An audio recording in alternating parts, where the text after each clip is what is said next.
Good morning. My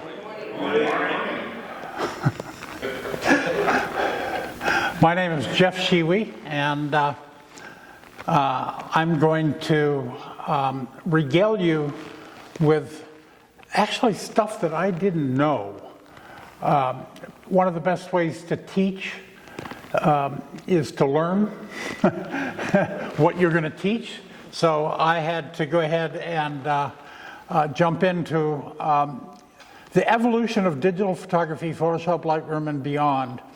International Photography Hall of Fame at the Indy Art Center. But first, let me go ahead and give you guys a bit of a history lesson. All the photography that I'm aware of is essentially based upon the camera obscura, which is basically taking an aerial image, bringing it through the lens and inverting it, which in the old day, how many people actually used view cameras?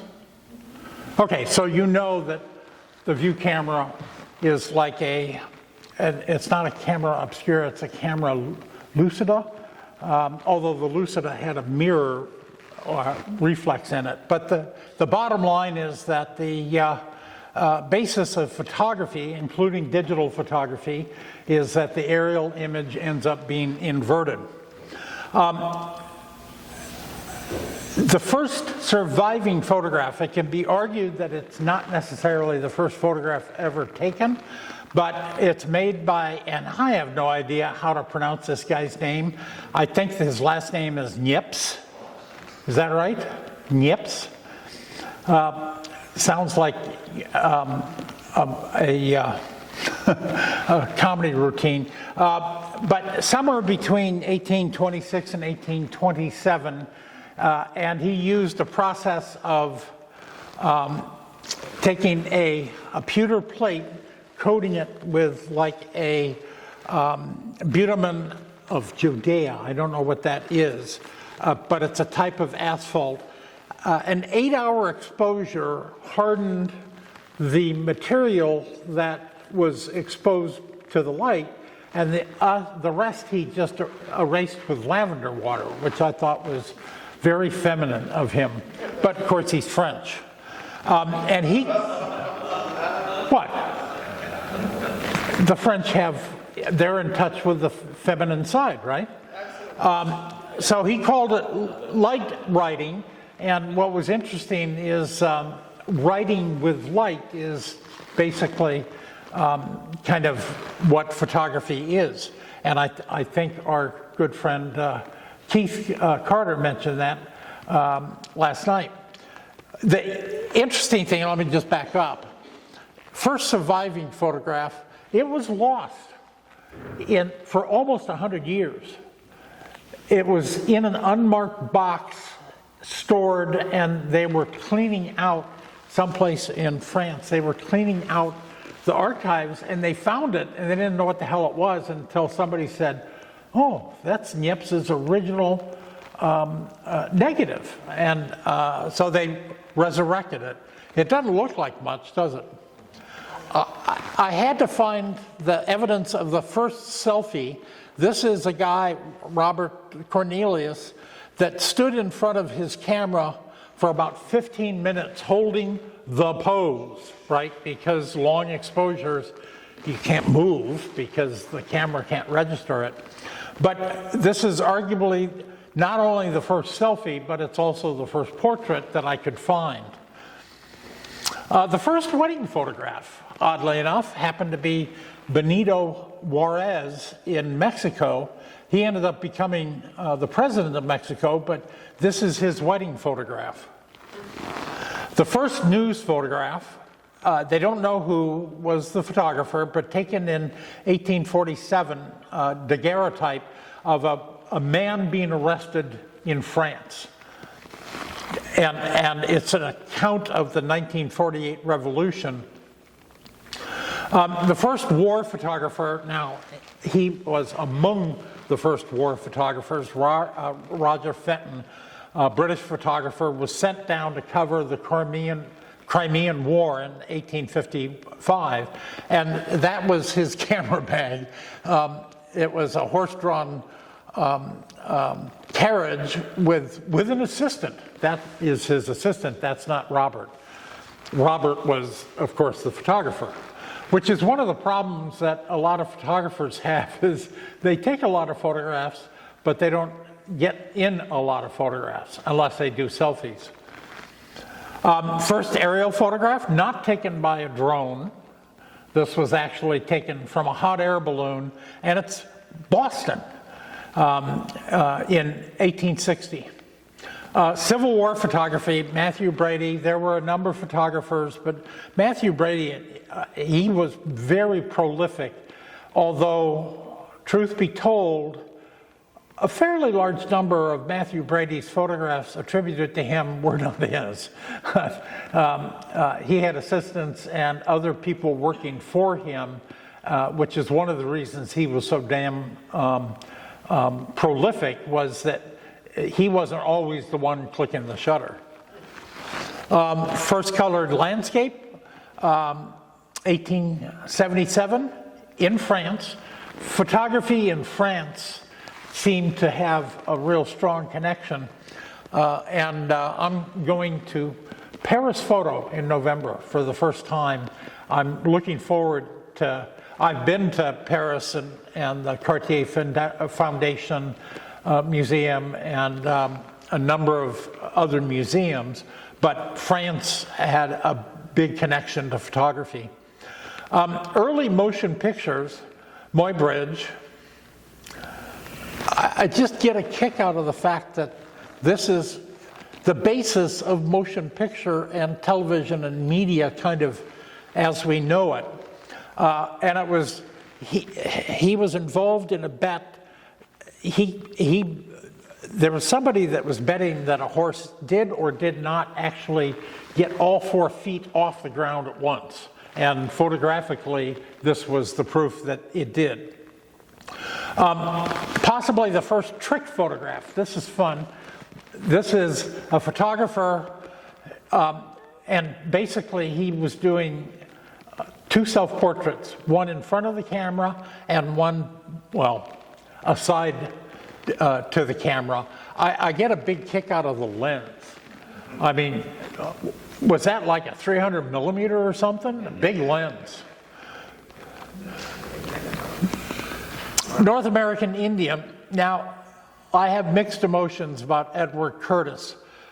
First of all, an awful lot of what we think we know about Native American life kind of came from the photographs that Curtis photographed. However, Curtis was not a pure photojournalist. He was like a photo artist, and he made up a lot of shots. He had this propensity for traveling with a wagon filled with Native American wardrobe and weapons and accoutrement, and going to different tribes, and then he would style the shots that he was doing based upon what he thought the Indians should look like. And this is one of the first earliest cases of Photoshop, before Photoshop.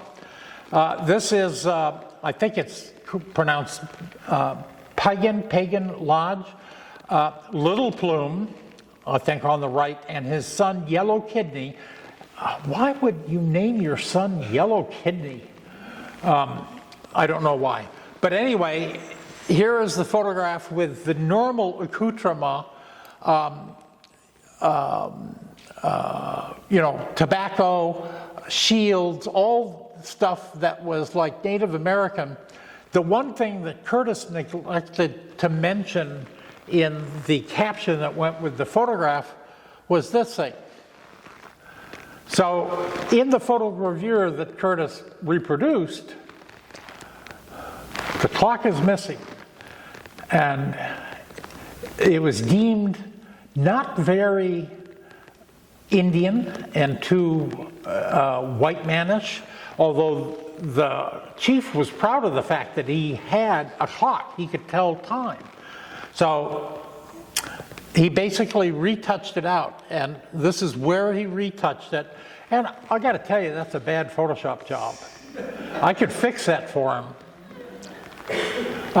Photography as an art form, arguably Stieglitz, in the pictorial style of photography, pictorialist, where he was trying to make photographs appear painterly to be more accepted as an art form, and arguably he was successful doing that in the early turn of the century.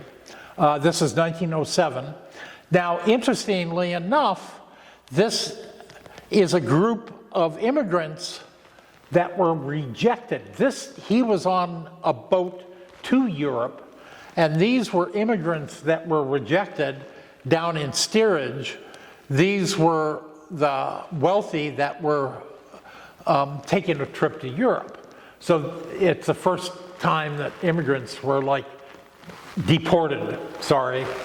But I don't know that, well, many historians, I don't know which historian would consider this the most important photograph ever made, but that's what it said in Wikipedia. And Wikipedia is always right? But photography as an art form, Stieglitz, Steichen, the whole East Coast, heavily influenced by European pictorialists, which was a movement that also started in France at the end of the 1800s, beginning of the 1900s. The West Coast photographers, group F64, and I actually had a lens that went to f128. It was a long lens for 8x10, and I hardly ever shot at f128 because I didn't like long exposures. But if you look, group F64 was Ansel Easton Adams, Imogen Cunningham, John Paul Edwards, Sonia Nostowiak, Henry Swift. Edward Weston's name was up there, but he was kind of co-opted by Adams. He was not 100% behind this whole F64 movement, but it was characterized by stuff that was in focus, sharp, well exposed, and kind of like full tonality, basically an Ansel Adams style of photography. And that was very much describing West Coast photography. Autochrome, early color photography. This is Mark Twain in 1907.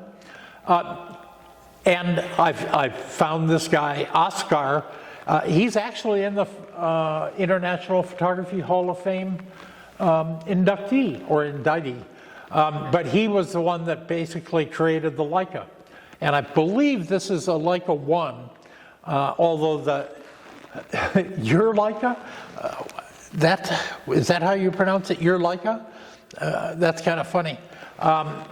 Developed in 1913, but introduced and heavily influenced the photography of this fellow.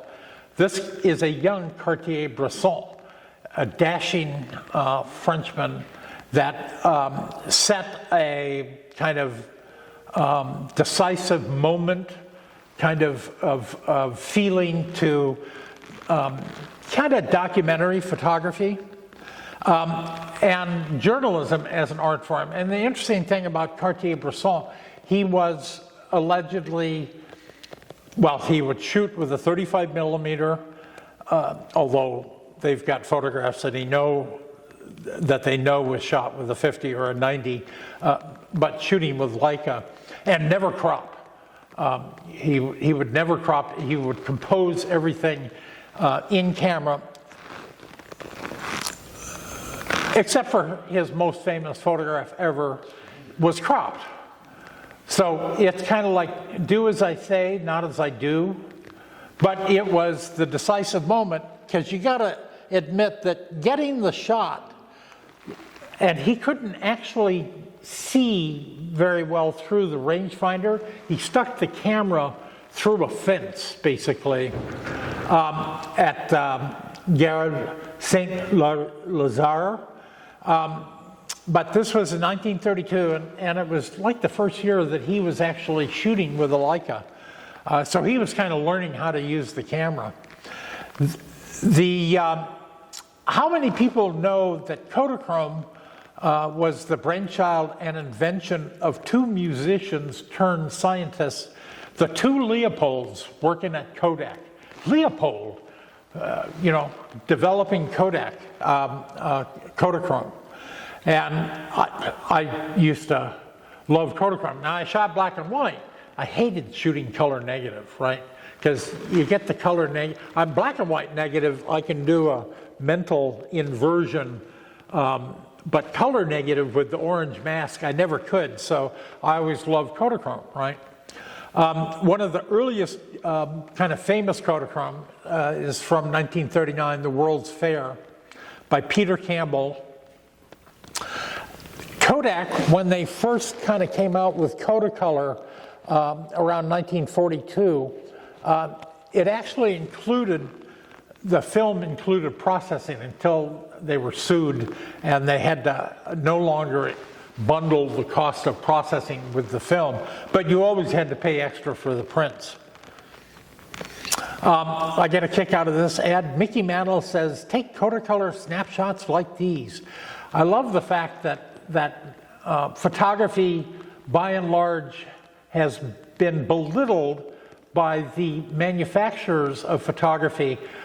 Canon, one of the first early insults that I ever saw that I thought was insulting, was a TV commercial where they had a real photojournalist wearing a photojournalist vest shooting with a Canon camera, and then they had some non-professional photographer shooting with a Canon camera with a photojournalist vest, and they said, who's the real photographer? Like, wearing a photographer's vest made you a real photographer, right? Amen. Amen. Kodacolor, they've reissued Kodacolor 100 and 200 because it seems like there's a resurgence of actual film photography. Can you imagine that? The first digital scan, photographic scan, so first digital image, arguably maybe earlier than this, but one that is particularly notable is Russell Kirch on the National Institute of Standards and Technology had to put a baby shot up. So it's like, early use of photography was for child photography, right? Now, I will amend this slide with the newly acquired logo. But founded in 1965.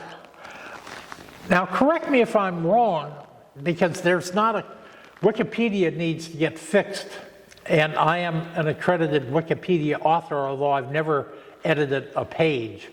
But allegedly, 1965, Alfred Eisenstadt, is that correct, Mark? Steve? No. When did he come? That was only like 3 years ago, I think. 3 years ago? Took that long to figure out? Oh, okay. Anyway. But we're behind. Well, it is a who's who, but it's not everybody that should be in, which is why the International Photography Hall of Fame wants people to actually nominate people so that you can put somebody forward. And I'm actually working with with Mark and Frederick, who is not here, trying to expand the international nomination process, because there are like a lot of Frenchmen apparently that were doing photography that we don't know about that should be in the Hall of Fame. The invention of the CCD, and is Boyle in the Hall of Fame? I think he is, yeah. But is Smith in the Hall of Fame? No. Might want to add him maybe next year. So, but Nominate him, Jeff. huh? You have to nominate him. Oh, geez. Okay.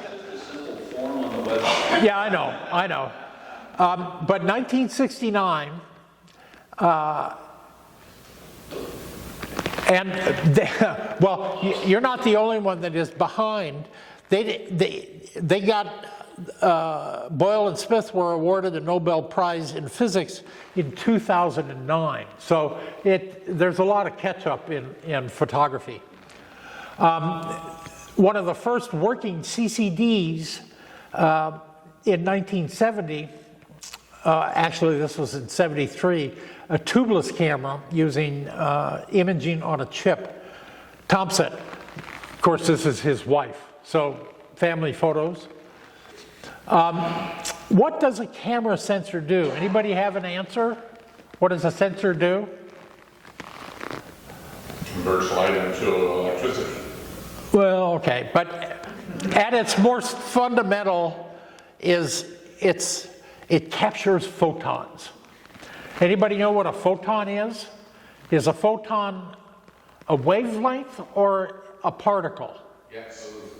They're both, yeah, which makes it really confusing. Wavelength, particle, wavelength, particle. But the fundamental nature of digital photography is capturing an analog signal of a collection of photons and turning that into a digital signal. And the more photons you get, the better the signal to noise ratio, right up to the point where the photo site gets saturated. Then it's like useless, it's pure white. CMOS versus CCD, almost all the top-end cameras now are CMOS because they have a better capability of dynamic range. They can read quicker, and in fact the invention of the global shutter is pretty cool because I don't know that it's a global shutter, but I could shoot my Nikon Z8 at 20 frames a second because, hey, more frames, more choices, right? And although I will tell you that in my Lightroom catalog, I'm up to like 780,000 images, and it's swollen a lot because I'm shooting stuff at 20 frames a second, but I'm doing microbursts. And the fellows last night kind of made fun of the whole, compose and wait, Sam Abel, his father used to tell him, Sammy, compose and wait. And I like that, and I'll compose and wait, but I'm not just going to rely on a single frame. I'm going to capture 20 frames. So I get the moment before, I get the moment after, and then I get the decisive moment in between. So anyway, that's a benefit of CMOS. The first, and this is funny, Kodak engineer Steven Sesson in 1975, Kodak's got a patent on it. This is him holding the camera. Of course, you couldn't shoot the camera like that because I had to do a readout and a capture and a storage. It took 23 seconds to snap the first digital photograph. Bayer is in the Hall of Fame too, correct, Steve? No? Oh, he should be. I'll nominate him. Well, this guy, Bryce Bayer, also another Kodak patent. The whole concept of red, green, green, blue Bayer pattern, and then the demosaicing algorithm to turn individual red, green, and blue photosites into RGB photosites. Patents in the 1978 to 89 period, which is the heyday, the Wild West of digital photography, Polaroid, Nikon. I like this Stefan, and I can't even begin to pronounce the last name, early 1981 electronic still camera patent. But otherwise, and Olympus is there, Nikon's there a lot, Polaroid's there a lot, Fuji. Two that are noticeably absent is Canon and Kodak. Now I know that Kodak and Canon both produced a lot of patents during that time period. Kodak had this propensity for being very narrow and precise with their patent applications, which allowed other companies to patent bracket, getting patents on either side of their patent. And Kodak arguably should have owned everything about digital because they were so instrumental in the creation of it. This is a Sony Mavica still video camera in 1981. Now, it was arguably a still video camera, could shoot, I guess, 10 frames per second, and it was kind of like video, but each individual still photograph was 570 by 490 pixels, which in today's resolution is puny. Although gigapixel, you know, you could make that 6 times bigger, right? And darn if that doesn't work well. How many people use gigapixel? Yeah. Gigapixel, Topaz gigapixel, can turn crap into bigger crap. Thank you. Was that Mark? Oh, you said it too? I did. Okay, congratulations. Canon, in 1987, I think, the D413, I love the naming convention of all these cameras, right? I mean, it's worse than like car manufacturers. But they actually shot photographs during the 1987, I think, 1984 Olympics in Los Angeles. And I just want to ask David, were you there? Yes. But you weren't shooting digital. No. You had to rely on cow hooves. Yeah, and that was a very interesting point, was that some genius at Kodak, a couple of years before, when the Olympic Committee had gone to Kodak and said, would you like to be the official film of the 1984 Olympics? And some idiot at Kodak said, we're Kodak, we don't need to be the official anything.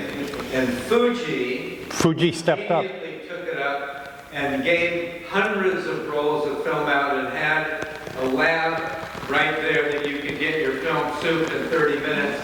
And that was basically the month that Kodak self-inflicted wound and everybody discovered how great Fuji film was. Yep. Also, at that time period, Kodak was actually pushing, now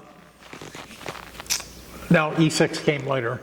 No, they were actually pushing the E6 process. Kodak had to quit using the Kodachrome chemicals because it was quite toxic.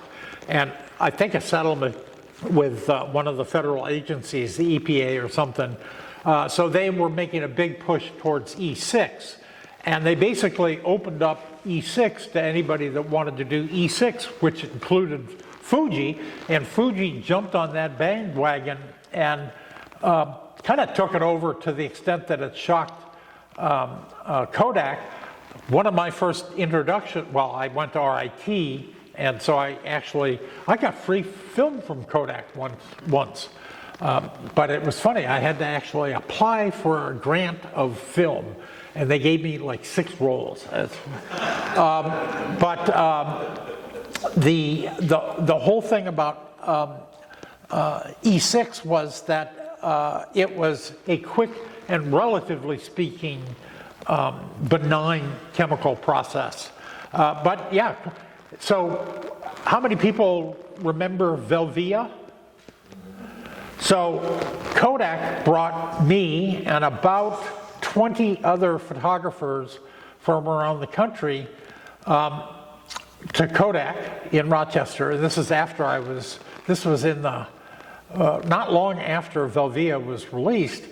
And Kodak was just befuddled by the fact that they were so attuned to getting an accurate representative color, and they claimed that Fuji was not after accurate color. And I raised my hand and said, well, accurate is fine, but pretty is better with Apple Macintosh. Look at, Adobe's only been around since 1982. And all of this, basically, all this stuff, this timeline, is all bringing us forward in time to the point where I ended when Bitcoin is launched and Kodak discontinued Kodachrome. That is kind of the end of photography, film photography for me. Although my daughter in college did take a Photo 101 class, which was kind of fun because the photography instructor was intimidated by her because he said, is your Schewe, is your dad Jeff Schewe? And she said, yeah, that's my dad. And it's like, ooh, okay. Well, in Chicago, I was a big name. So the beginning of the desktop publishing revolution, 1984, I was watching the Super Bowl. Today we celebrate the first glorious anniversary of the Information Purification Directives. You guys hearing that? Yeah, okay. It's time in all history, a garden of pure ideology, where each worker may bloom. This is 1984. This is kind of like today, right? Weird. We are one people, with one will, one resolve, one cause. Our enemies shall talk themselves to death, and we will bury them with their own confusion. We shall prevail.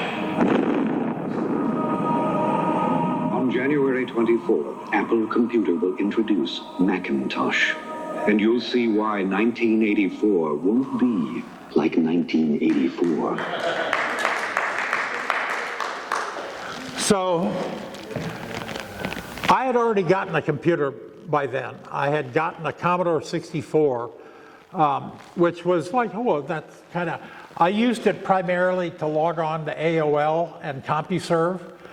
But the interesting thing is, Apple got this produced for less than 250 grand with Ridley Scott and cinematography by Adrian Biddle. I mean, big name people in that industry. And the actors were paid $25 a day.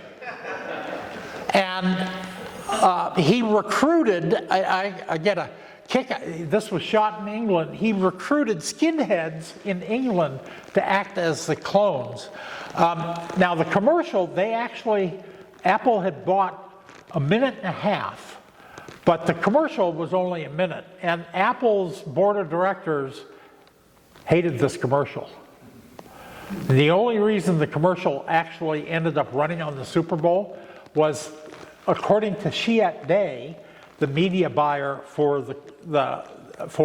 Apple, claimed they got rid of one 30-second segment. They got rid of that, but they claimed they couldn't get rid of the other minute. No, bullshit. But so they said, we got a minute of airtime in the Super Bowl commercial. Might as well just run this. They didn't have another commercial in the can, so they did it. Now, recent Super Bowl commercial, it's about 1 million a minute, or 14 million a minute. But that was the beginning of digital imaging for the masses because it democratized desktop publishing, digital imaging. It also was the beginning of actual Mac Paint. Bill Atkinson, this is his representation of Bill Atkinson. He wrote Mac Paint, he wrote HyperCard, he wrote a lot of fundamental core algorithms in terms of even windowing. I think he also wrote undo, which, I mean, back in those days, undo was like an important thing. But digital imaging, and the interesting thing is that if you look at these icons here, and you look at Photoshop's icons, guess where Thomas Doyle got the icons for Photoshop? He stole them from Bill Atkinson's Mac Paint. And I was at a conference that Bill and Thomas were at, and Thomas, you know, the god of digital imaging anyway, was slightly in awe of meeting Bill Atkinson, and Thomas he's on the spectrum. Thomas kind of sidled up to Bill and said, you know, Bill, I stole your icons for Photoshop, and Bill said, yeah, I know, that's cool.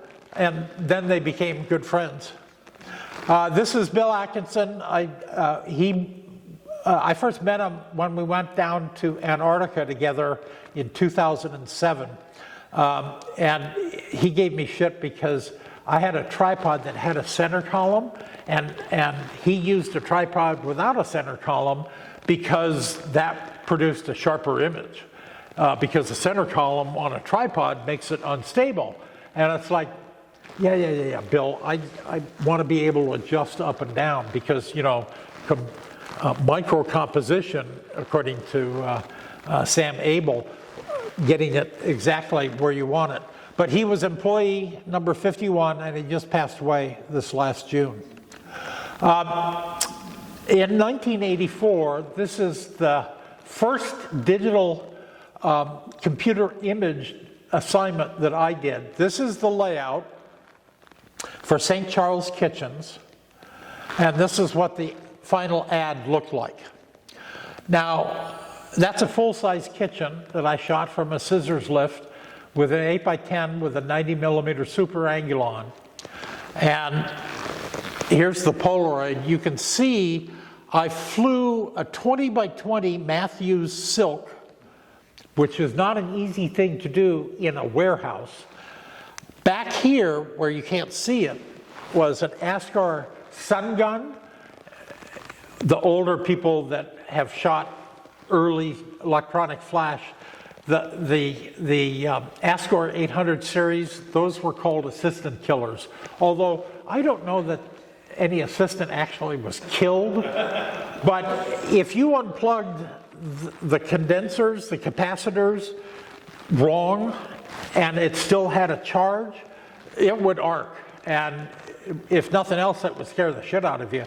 So when this popped, and it was one pop F32 with a +5R, and when it popped, it went boom, and the flash tube was about this long. And the funny thing is, I've got this all set. I'm showing the art director the Polaroid, and it's like, well, why didn't the cabinet makers finish the top? You see, there's no top on the cabinets. And the cabinet makers said, oh, we don't make tops. These are built into kitchens. It's like, well, can you actually put a top on it? Well, I suppose. So, yeah, I mean, that's one thing to like do a little bit of retouching, but so then these are the two final scans off the two final 8x10 transparencies. I used Polaroid to rough in, and you like my compositing skill here? X-Acto knife retouching. So these two images, this is the actual photostat that, and the old people will remember what photostats were. They would do a stat of the actual photograph, and then we gave instructions to Raphael down in Houston at Digital Transparencies Inc. All of these numbers were notes to the retoucher on what to do. So, for example, extending the hood and adding this background behind the window so that this is what the final image looked like. And when I got the final sheet of film, I mean, they were taking film, scanning it, retouching it, and outputting film back in 1984. I I looked at it, put an 8-power loop on it. I couldn't tell where the retouching had been done. And it was like, oh, well, this changes everything, right? Because Jerry Ullsman was one of my photo heroes, and I had done a lot of multi-image combination in camera, where I had a flipper on an 8x10, a 4x5 that I could put a transparency on, expose through the transparency, lift the transparency up, and expose the front lit scene, and do an in-camera mask. Also doing darkroom multi-image, and then sometimes just like, maybe sometimes accidentally, sometimes on purpose, doing multiple exposures on a single sheet of film. Early 1987 arguably is when Megavision, professional cameras, where this is the digital back on a 4x5, I think, Cambo. Then in 1988, this was actually the beginning of Photoshop. And John Knoll worked as a supervisor for Industrial Light Magic, and it could be argued he was instrumental in doing a lot of the special effects for Star Wars. Anybody remember Star Wars? May the Force be with you? Well, John was in charge of doing a lot of the special model making in the model department and special effects for compositing. The problem is that in that time period, they were trying to do compositing through different computer systems that had different file formats, different gamma, different adjustments that had to be made. And he was not a coder. He was trying to code some sort of application to make an adjustment from one file format to another file format. But his brother, a brainiac back home in Ann Arbor, he was out in the West Coast at ILM, a candidate for computer vision. John asked Thomas to help, and display is literally the first. You would take an image, and then it was not easy to display that image on a computer screen in color. 1987, I get a kick out of this, Photoshop with the Intercap S. That was like hip back then, right? You'd have company names where you would have like randomly capitalized letters.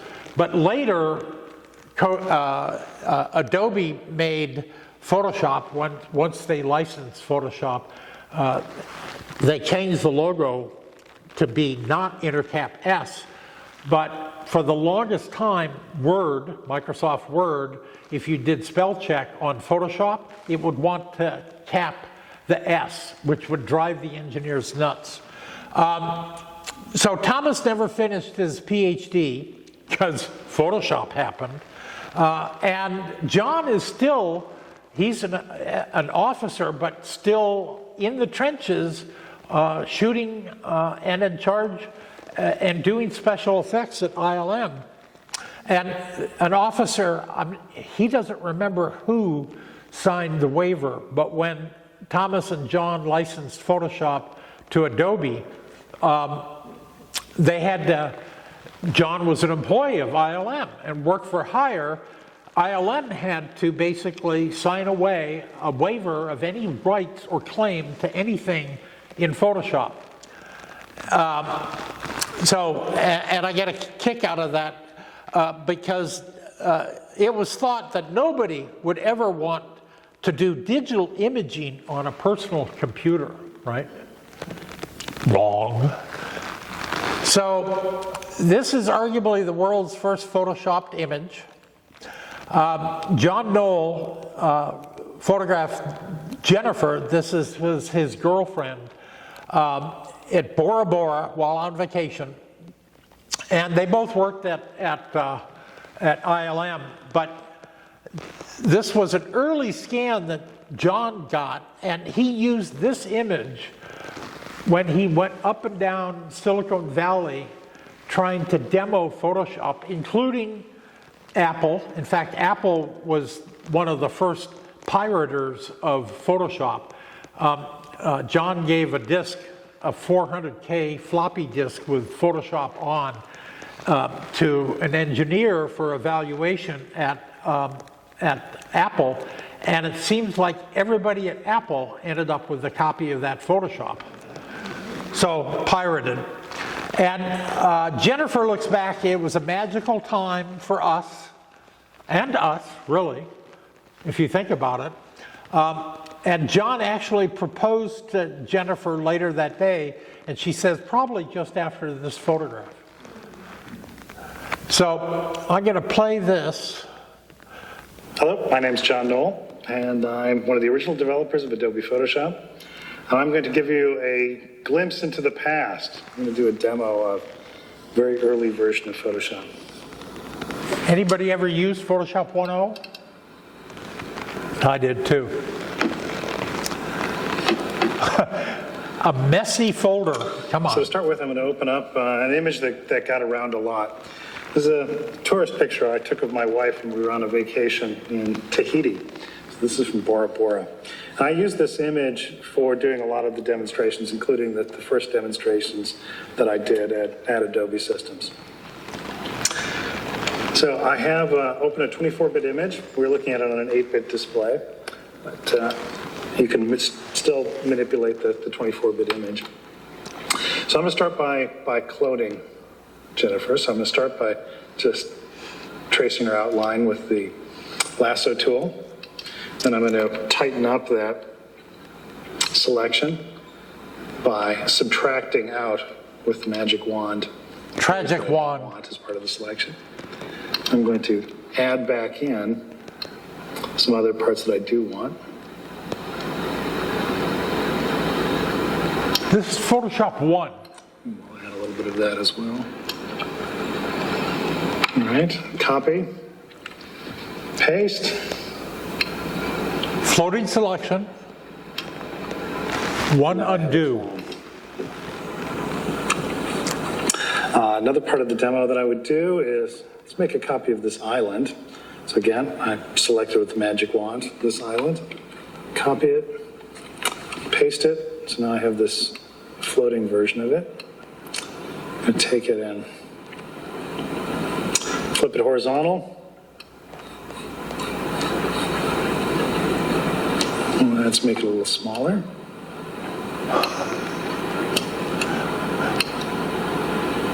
Tuck it away over here.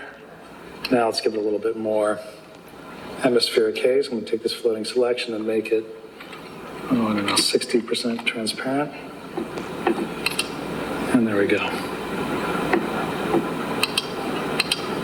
In Photoshop, there were systems that did many of these same things, but they were very expensive dedicated hardware. There's Cytec and Cytex and cross-field systems that you could go to a graphics pre-press house and you could rent time on them. And I remember a Cytex system, I got a quote once that it was $900 an hour to use. And they were You had slow. an operator running it for you. So you sat over his shoulder and told him what you wanted to do.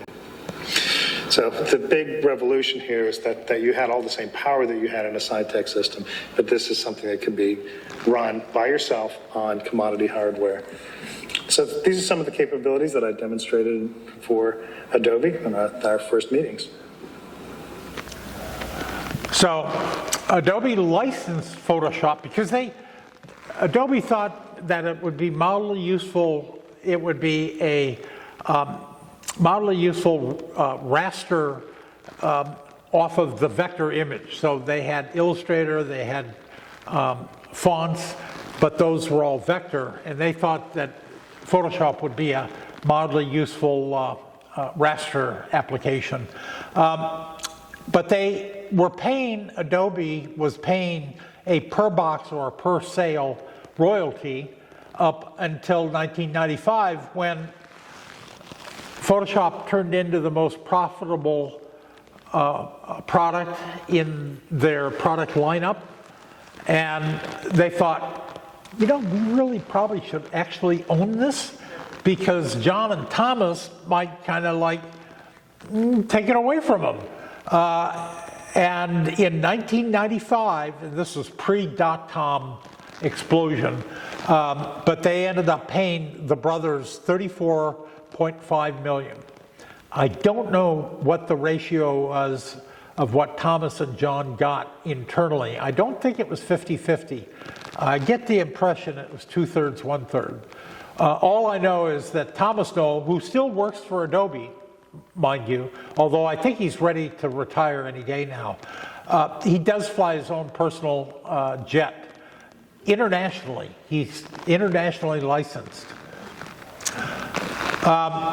Photoshop 1.0 shipped February 19th, 1990. Now remember the February 19th because it plays a part later.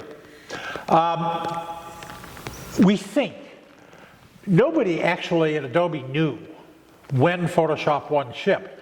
End of the first quarter, they thought, which would have been end of February. And Thomas said, I think it was a Monday. I think we shipped on a Monday.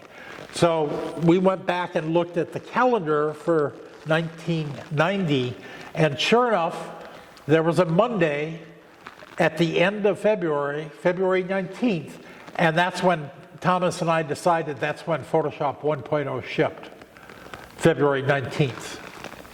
And that actually changed everything. Anybody know why Photoshop was so successful? Anybody? A guess? Photoshop was so successful because reality sucked. The ability to control the image, the ability to retouch the image was alluring, I mean, to photographers. Now, to photojournalists, you get your ass handed to you if you over manipulate. And the World Press Association and some of the foundational institutions have come down very hard on what is and is not acceptable. Obviously, you can do what you could do in the darkroom, dodging and burning. But Photoshop 1 shipped, and it fit on a single 800K floppy disk. Photoshop 2025 on the Mac is 6.909 gigabytes. So Photoshop grew a little bit. They won an Oscar. Now, technically, it's a technical Oscar, but Oscar is actually on the little statue. And this is Thomas, John, and the number 2 engineer hired for Photoshop was a fellow by the name of Mark Hamburg. And Mark Hamburg played a role later when it came to Lightroom. The first consumer digital camera, arguably, was the Dicom Model 1.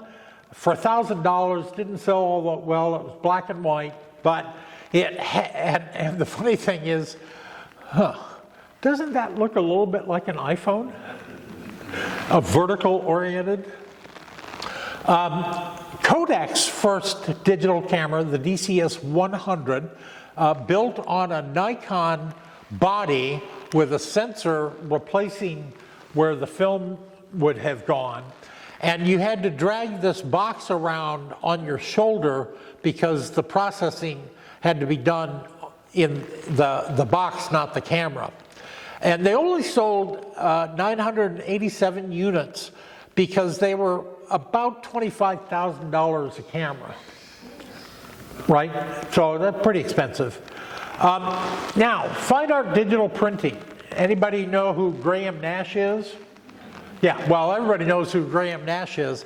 Mac Holbert, and don't tell anybody that I told you that R stands for Roy. Okay, but don't tell anybody, because he likes to go by R. Mac Holbert. Graham, who is also in the International Photography Hall of Fame as a photographer, not just as a rock and roll star.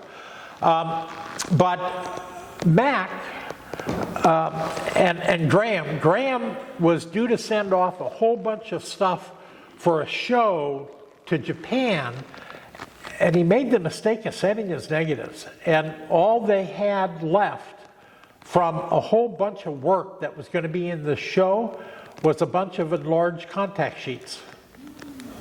So they scanned the contact sheets, and they actually used an Iris printer, an Iris 3047 inkjet printer, to make prints off of the lost photographs. And famously, that's where a lot of Graham's photographs came back from contact sheets. This is Jack Dugain in the foreground, Mac in the background. Anybody heard the term giclée? You know what giclée actually stands for in French vernacular? Ejaculate. But, no, honest, it's spurt, but it's ejaculate.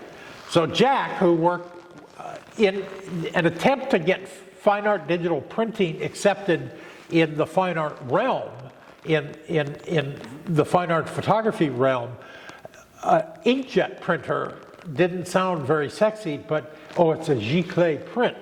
That sounded sexy. And that's where Jack Dugain made his name by coining that term. But here is Graham and Mac. Their first printer, the 3047, was donated to the Museum of American History, part of the Smithsonian. And this is a shot that was actually scanned off of the contact sheet and then printed on the digital printer. This was my first Photoshop job. In late 1991, I rented a 2CI for a weekend because the weekend rate was cheaper than the day rate for the... So I got it Friday night, started working, and by Monday morning I got done and did... Basically all I was doing was making blur motion to make it look like this stuff was getting sucked up, and this was an ad, or not an ad, but it was a job for waste management. And so my first job was garbage, sorry. My first computer was a Quadra 950. From that first job, from that first job, I took a workshop at the Center for Creative Imaging, and the instructor was like this 22-year-old kid from San Francisco that could fly through Photoshop, and it was like, wait, can you redo what you just did? I got to take notes. But I came back from that. Camden in November was really cold. I remember that, but we had 24 hours a day access to the computer lab, and I spent like 23 hours a day for like 3 or 4 days. But I got back from that and I told my wife, I need to buy a computer. I couldn't afford it. It was about 20 grand for the computer, the hard drive, the display, all the accoutrement.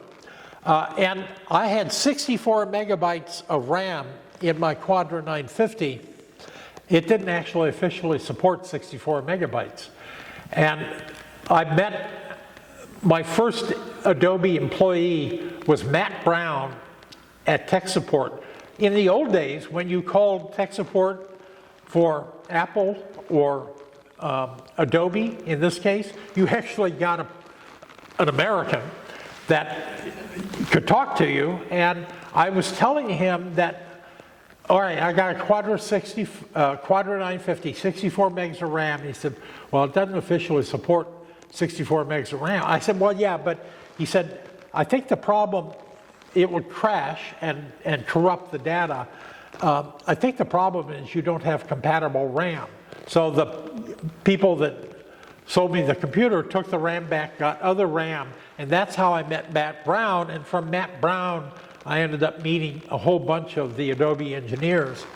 And this is the first job. These are 4 of the, I don't know, 12 or 14 shots that I did for this company. And it was the company that made ceramic tiles for the space shuttle.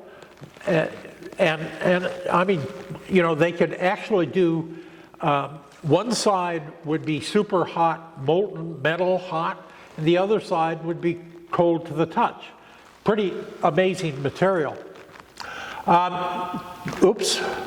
Kodak's, Apple got into it, and it was funny because despite the Apple logo, the first digital camera for Apple was manufactured by Kodak.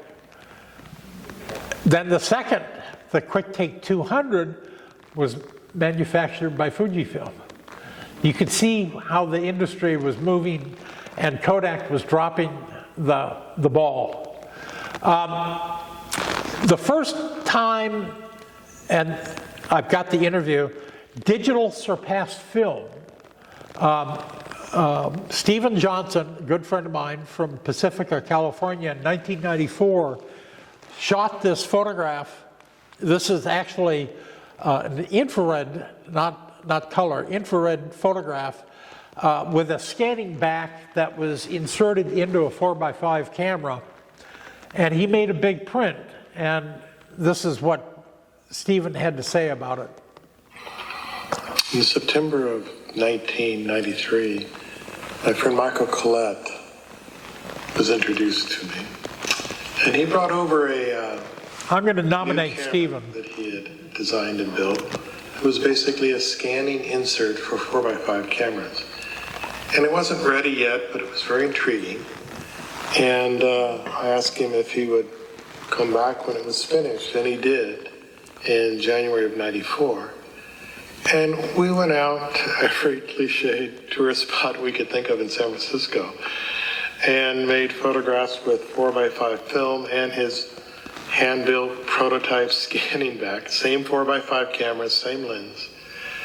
And when we looked at the comparison between scans of those sheets of film and the original digital scans from the light through the camera to his prototype camera, when we opened the two of those in Photoshop, it became a startling moment that was an epiphany. It was where film died for me and the new digital age was fully birthed, at least in terms of technical capabilities. I was seeing before my eyes all of the promise that I had hoped for in digital photography. I didn't make a single photograph that day that I thought was very good. And as the months went by, we went out when we could, and I got more practice with the camera.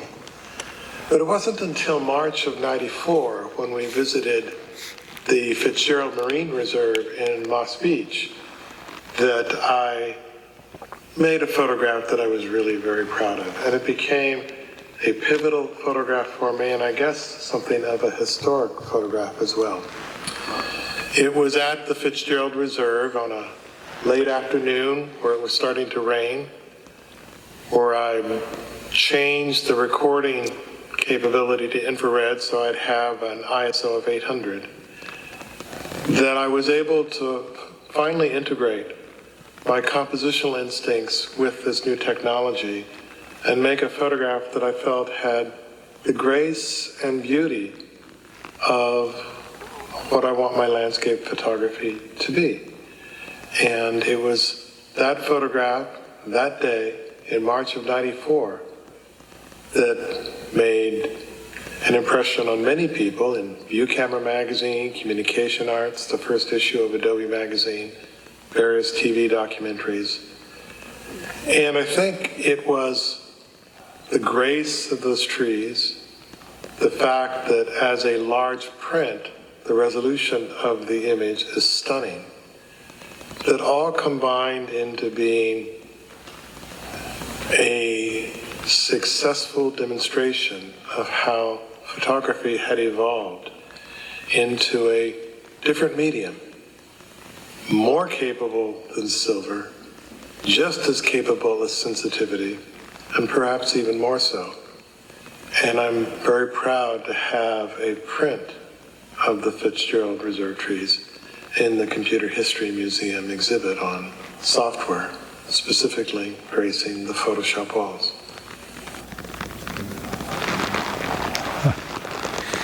And right there are my two photographs of John and Thomas Knoll. So I have a photograph in the Computer History Museum as well. The other thing that Steve did with Michael Collette, so a scanning back. It's a trilinear array, a sensor that moved across and scanned and captured it. So Michael Collette and Howard Barney, the guy that started Barney Scan, they figured out a way of creating a panoramic motor that would turn the camera at a rate that would basically do the scan. So he could do, and it was not limited to 360. In fact, this image is arguably, well, it's not quite, this is about 360. But when he shot it, it was about 370, and he cropped it down so that these trees right here and that fence right there. Now, it was huge, right? The one problem, of course, is it takes a while. The exposure was between 1058 and 1109. And Steve is a little anal. He has notes on all this stuff, which is actually pretty remarkable. But at the resolution, I mean, take a look at this area here. At the resolution of the actual scan,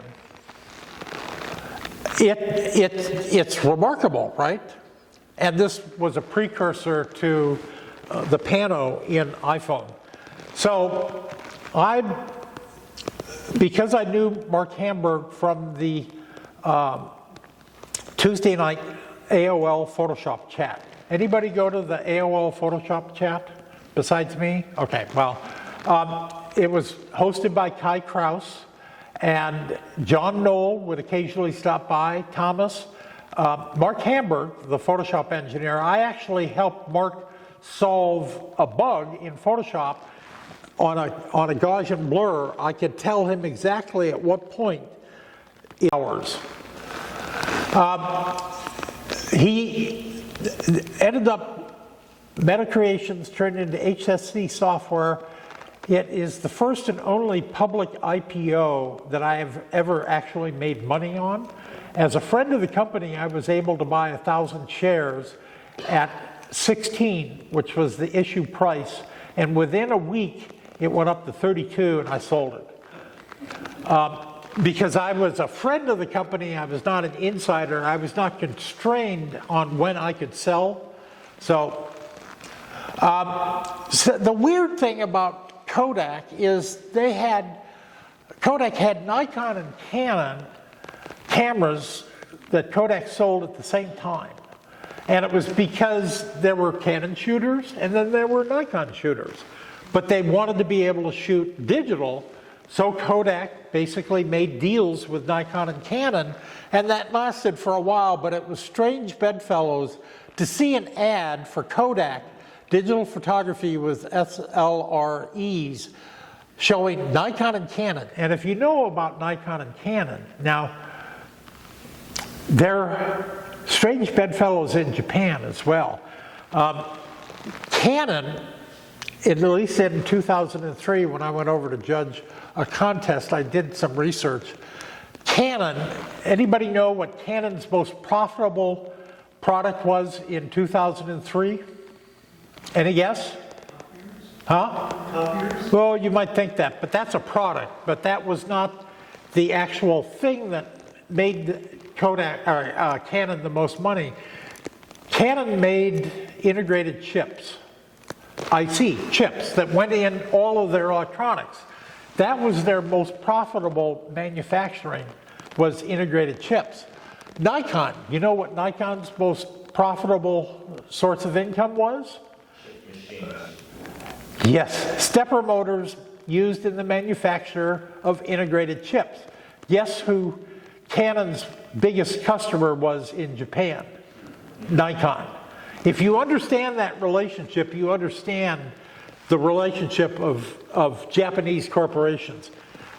American corporations just really don't understand that.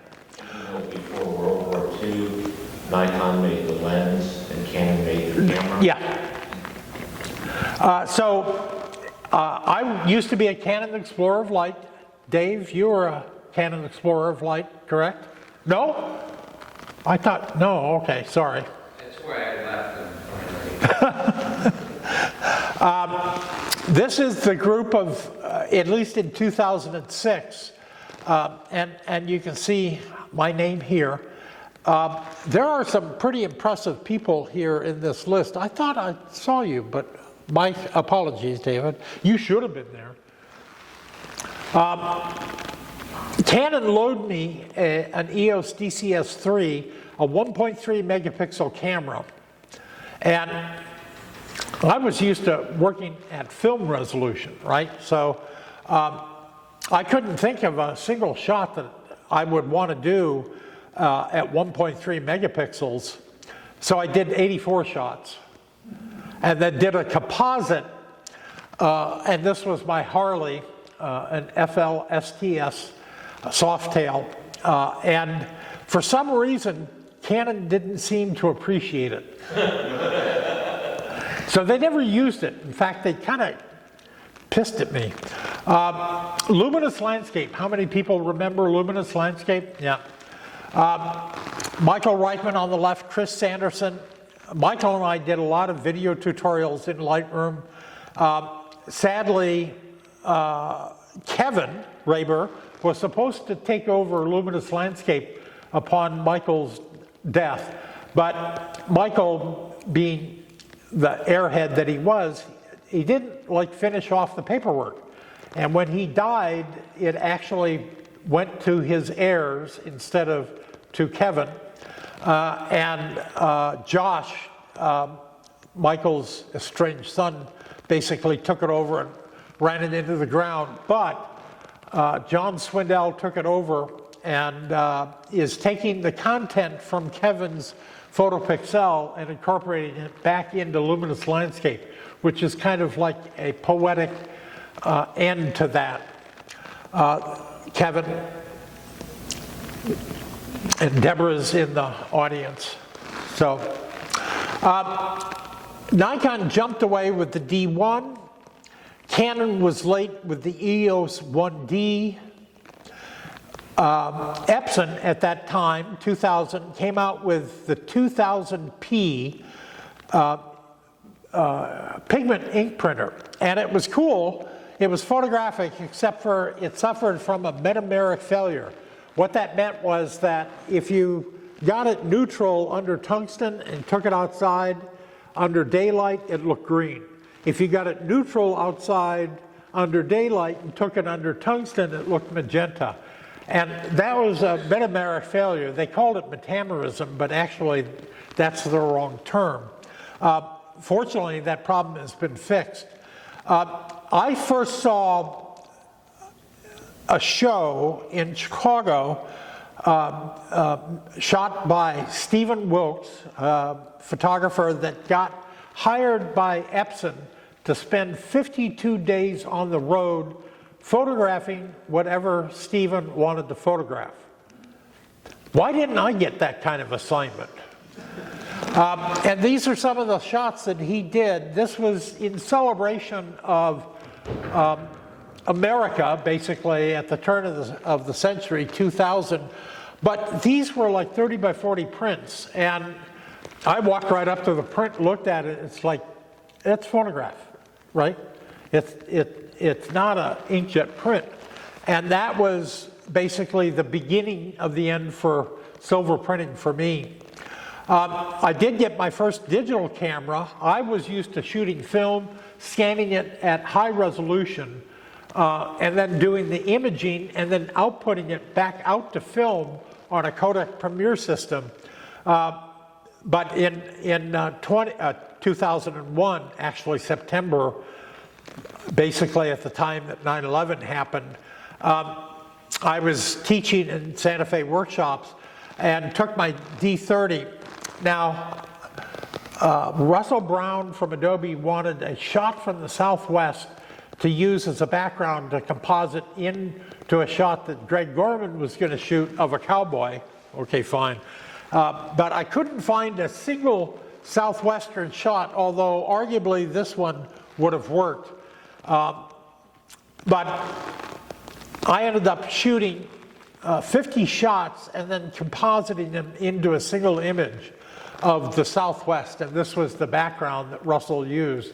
This was the first time I shot digital. Oops, Polaroid files for bankruptcy, they're still around, but it's been moved and sold multiple times.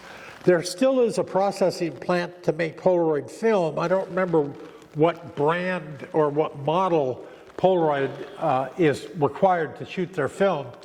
And then, oops, Kodak files for bankruptcy. This is Mark Hamburg, a portrait that I did of him, before Lightroom was Pixel Toy. And he left Photoshop team after Photoshop 7 because he rejected the Adobe concept of the Creative Suite. He thought that that was going to be bad for Photoshop. It was going to ruin Photoshop's preeminence. Adobe actually used Photoshop to bootstrap the launch of the Creative Suite. So he left the Photoshop team and started working on a thing called Pixel Toy in his, quote, sandbox.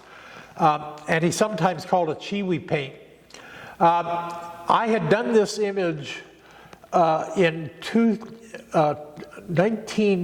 it was version 2.5, so probably about 1993 or 94, using a very complex method of blending between snapshot and save from history, because there were not multiple undos, there were no layers in Photoshop.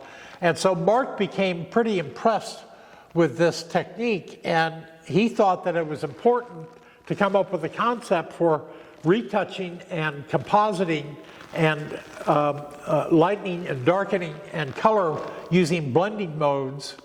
And this was an early Pixel Toy, 2002, before.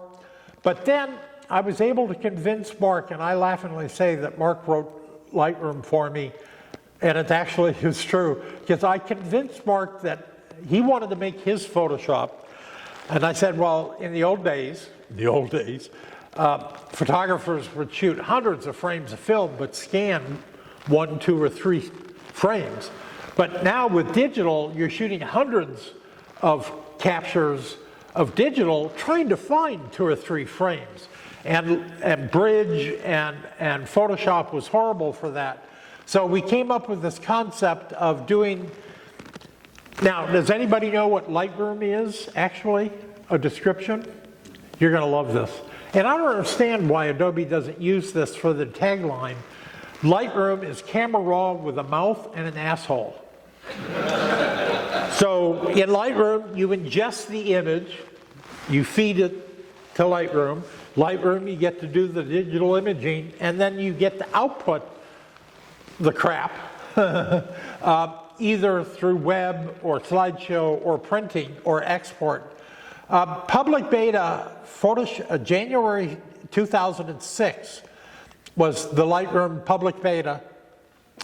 And some people say that Lightroom copied Aperture, Apple's Aperture. Anybody use Aperture at the time? Yeah, a few people. They did.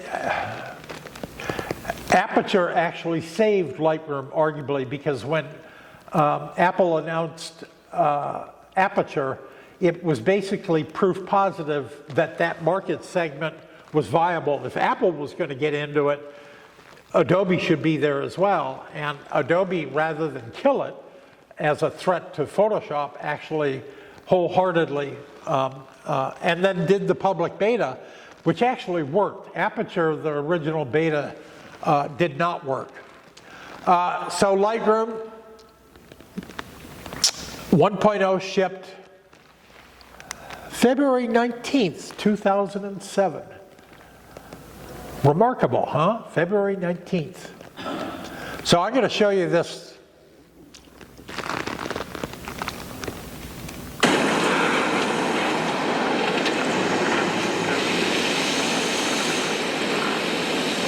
Okay, Bob, you ready? Ready? Rock and roll. Seth Resnick, Bill Atkinson. Whoa! Whoa! Kevin. Michael Reichman was on that.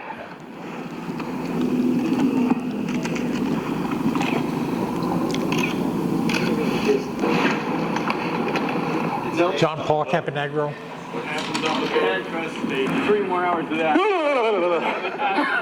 When anybody asks why we've got Aqua and Lightroom, that's not an answer. Yeah, that's an answer why we got Aqua and Lightroom. Look at that. Thomas was with us on that Seal right trip. here. Thomas Knoll. Seal over there. He's gonna look up and say like, huh? Dude, there we are.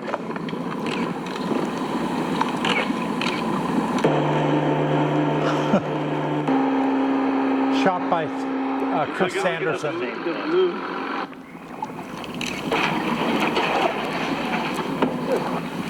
Now, it's all D65, isn't it? You don't believe it. Let's get closer. You know, here. Define gravity.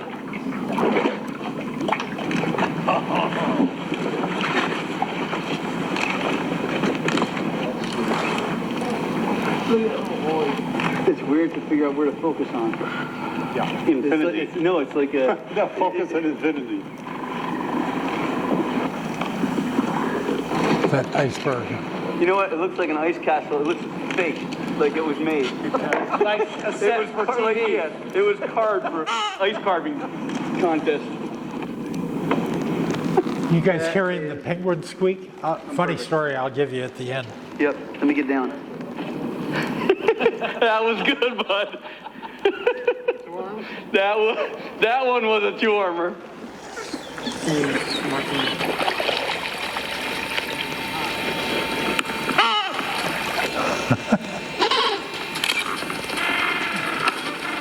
Can you get much closer? Oh, daddy. That thing is rocking up here. I just love penguins. They're so uncoordinated on land and so cool underwater.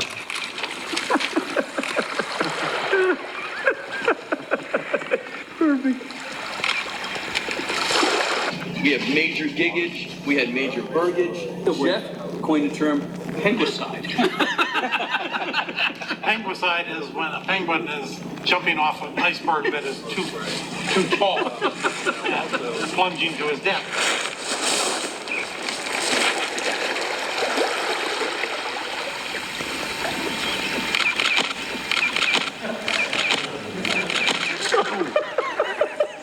But that's been the fun of using Lightroom, is because I've never, I think in all the years I've been working, had a tool that allowed me to review and edit and just move through my images in a production manner on location the way Lightroom has been. And I personally would have taken like 2 assistants normally, but to be able to have Lightroom hold up a fill card by itself is really one of the most amazing things in the world. It's in here. Oh, okay. Both my assistants live in there. Yeah. I owe it all to this boy. We warm up the highlights, cool down the shadows. Yeah. I am in a whole new world now. Yeah, I've got it right here, like the shadows needed to be cooler.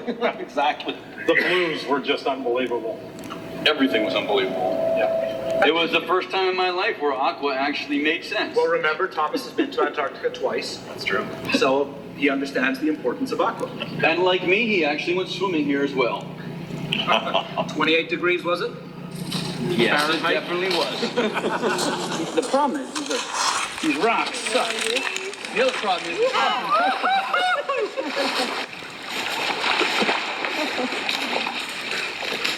Cold! Come on. That didn't feel good. Oh, it's my teeth. Sunny, no wind. It actually, this part isn't bad. It's the feet. So, you want to do another take? No, I wore a Lightroom t-shirt That's just for true. the occasion. That's good. Yeah, you looked like an olive in a big martini. At the same time. Happy birthday, my friend. Happy birthday. Happy birthday! Slowly. Did you get that? Get your ass in the throne.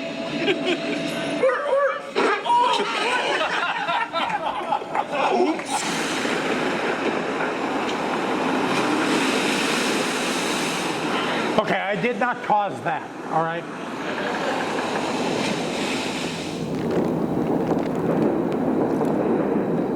That rocked our boat.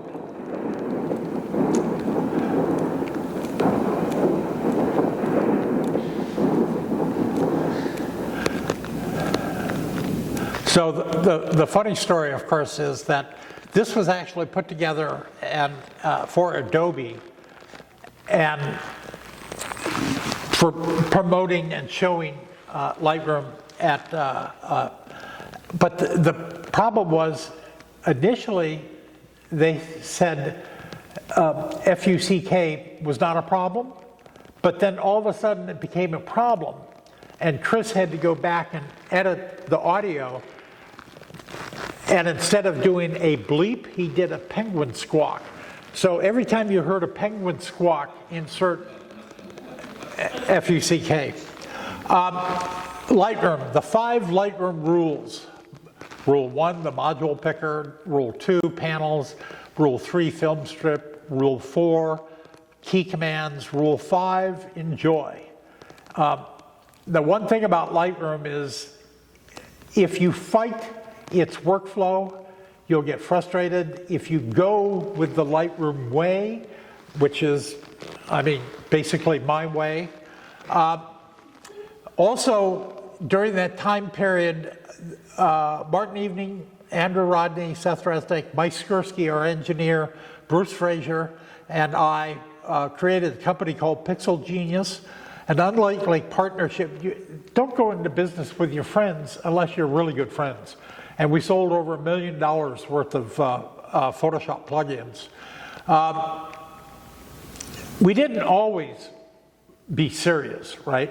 And our first business meeting, we took a portion of the proceeds of the initial seed money and went down to Sam's Liquor and bought a bunch of wine.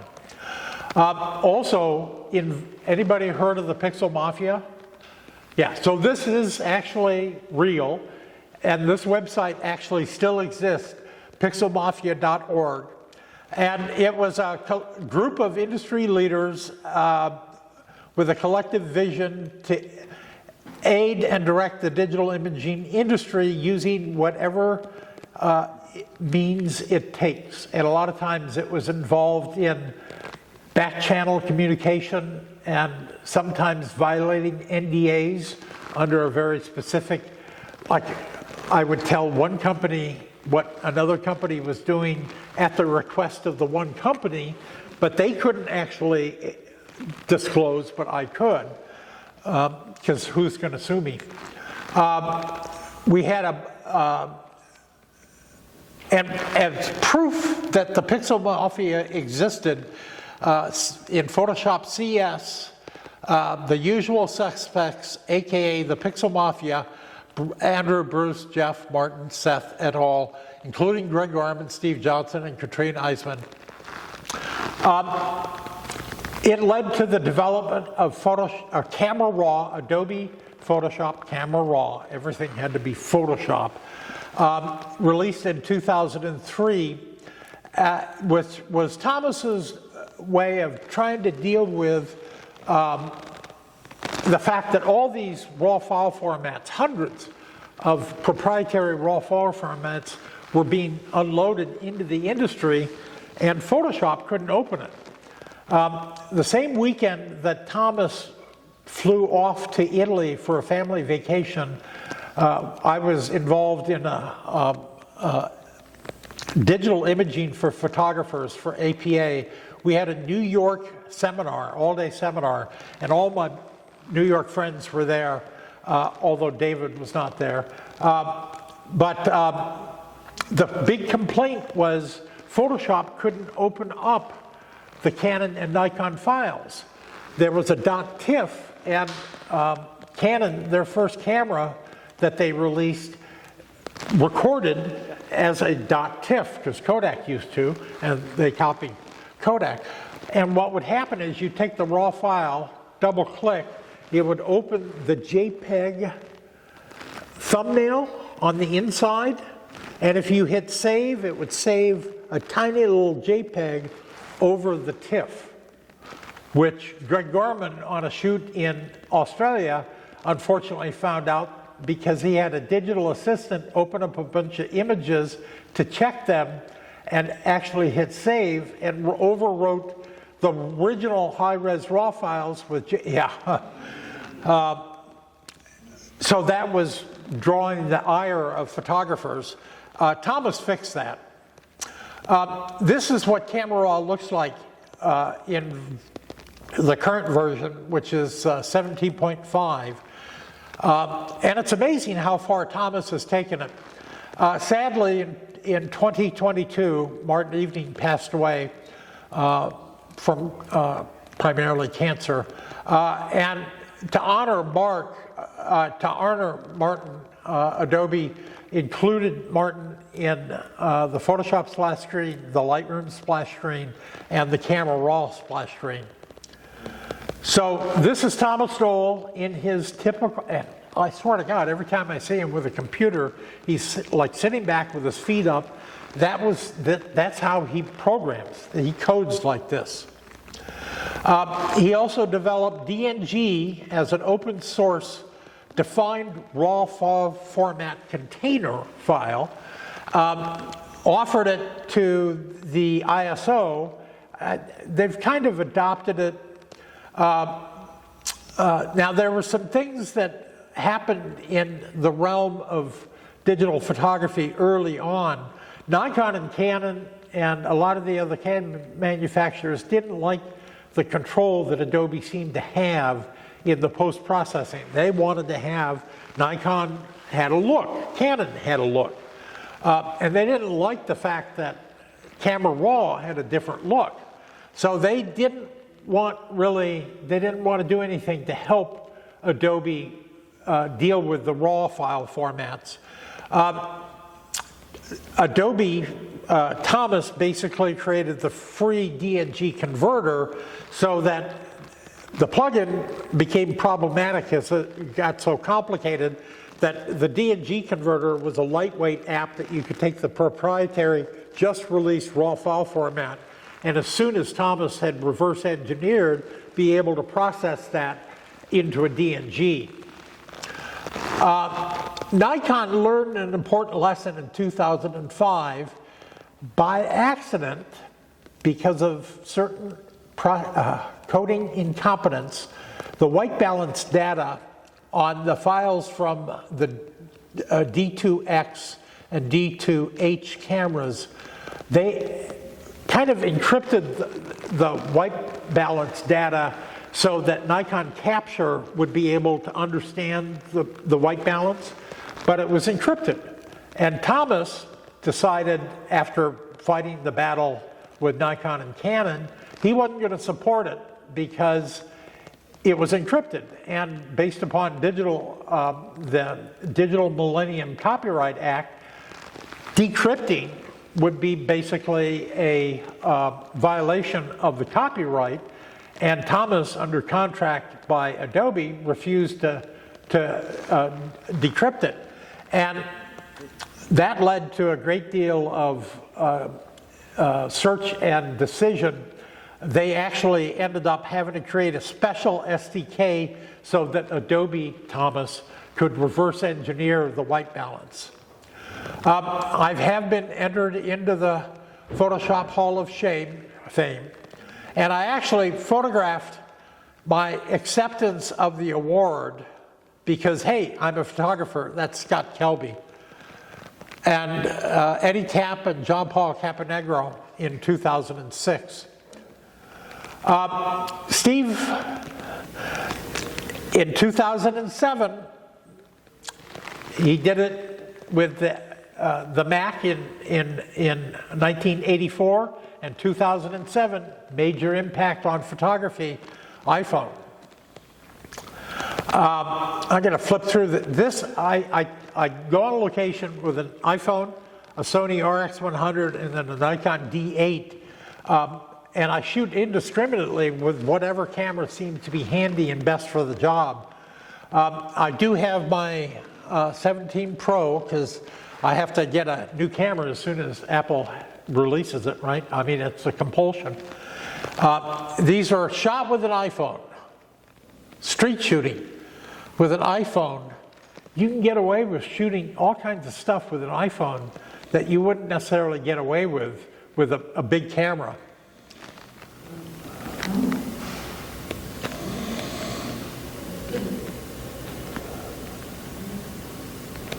selfie. Sam Abel, Paul Caponegro,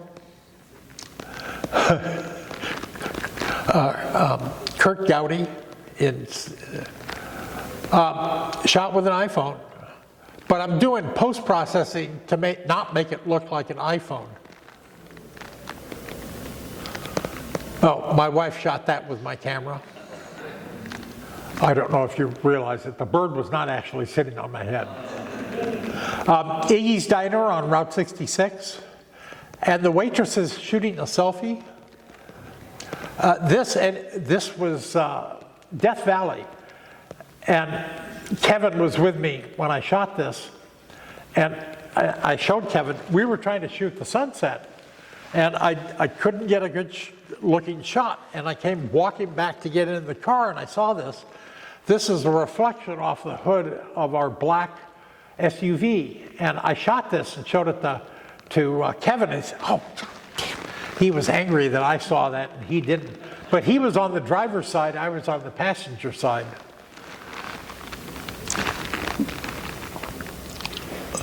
So the things you see when you have a camera, the thing that the iPhone has done is it means you've always got a camera. Dwayne Michaels, I visited him last year to give him a print of what he autographed for me. But wait, why are film cameras coming back? And it's interesting, Leica in 2022 relaunched the Leica M6 as a reissue. They started making film cameras again. Now it's a $7,000 camera. They're not making a lot of them, but they're making enough that they are still selling them. Robert's camera here in Indy Week, they bring in speakers and teach people about film photography. Gen Zers, right, are into film photography.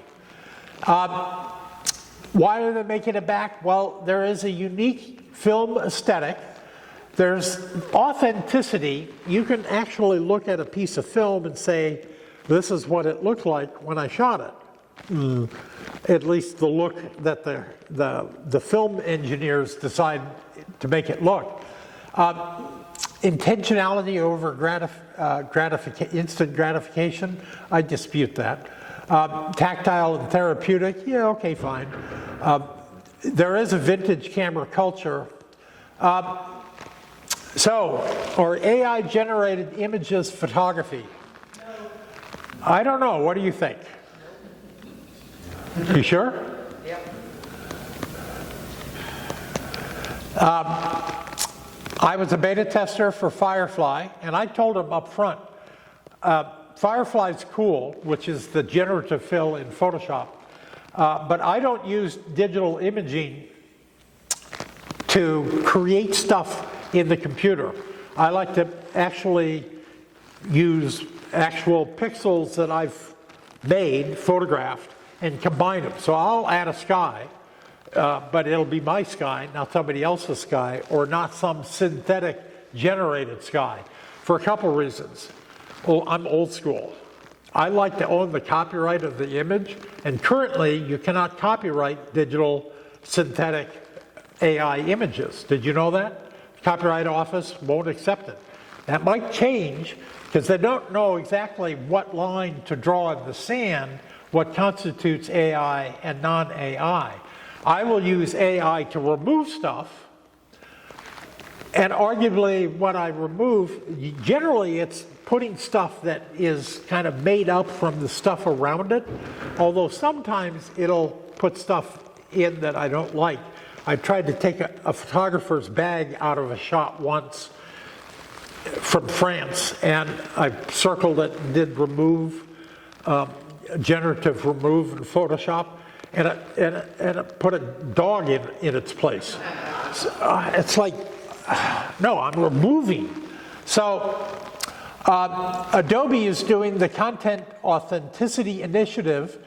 If you're interested, double check this. You can use this to tag your images, including don't use this image in a training for other AI models, right?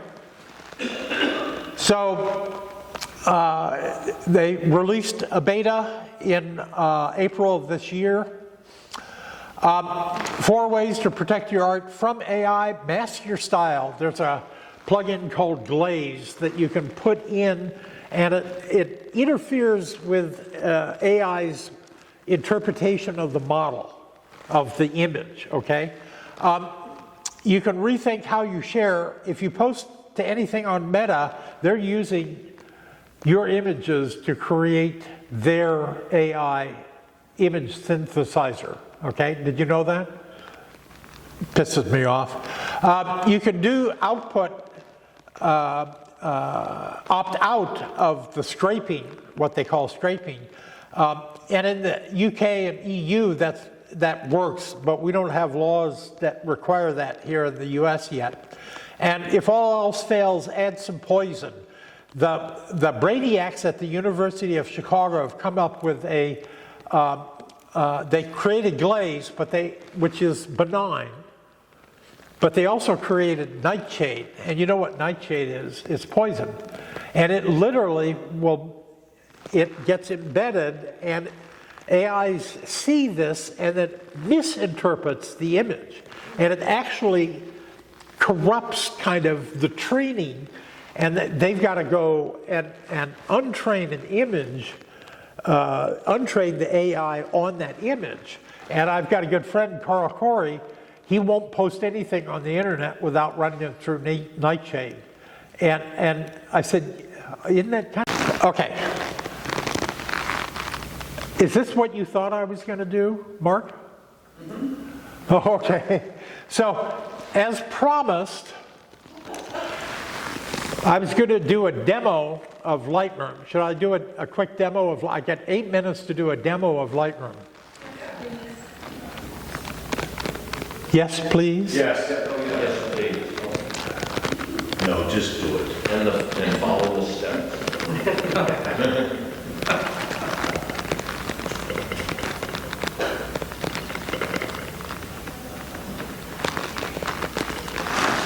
While I'm setting this up, any questions, comments? Jeff, from the back of the room. Yeah. You demonstrated this for us online. The one thing that kind of blew me away was how quickly you can identify and edit or identify images you want to save and work on. Yeah. That whole process. Yeah. I was still confused. You don't have to cater to me, but that was one of the things that I caught on to. Okay.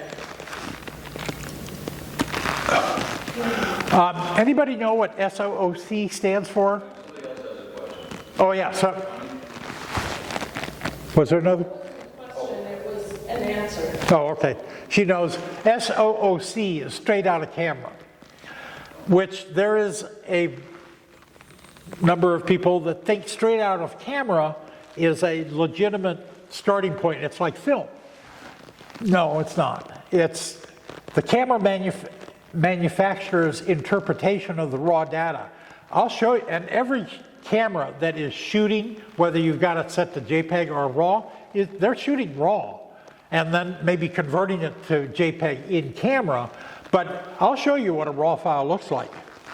That's what a RAW file looks like.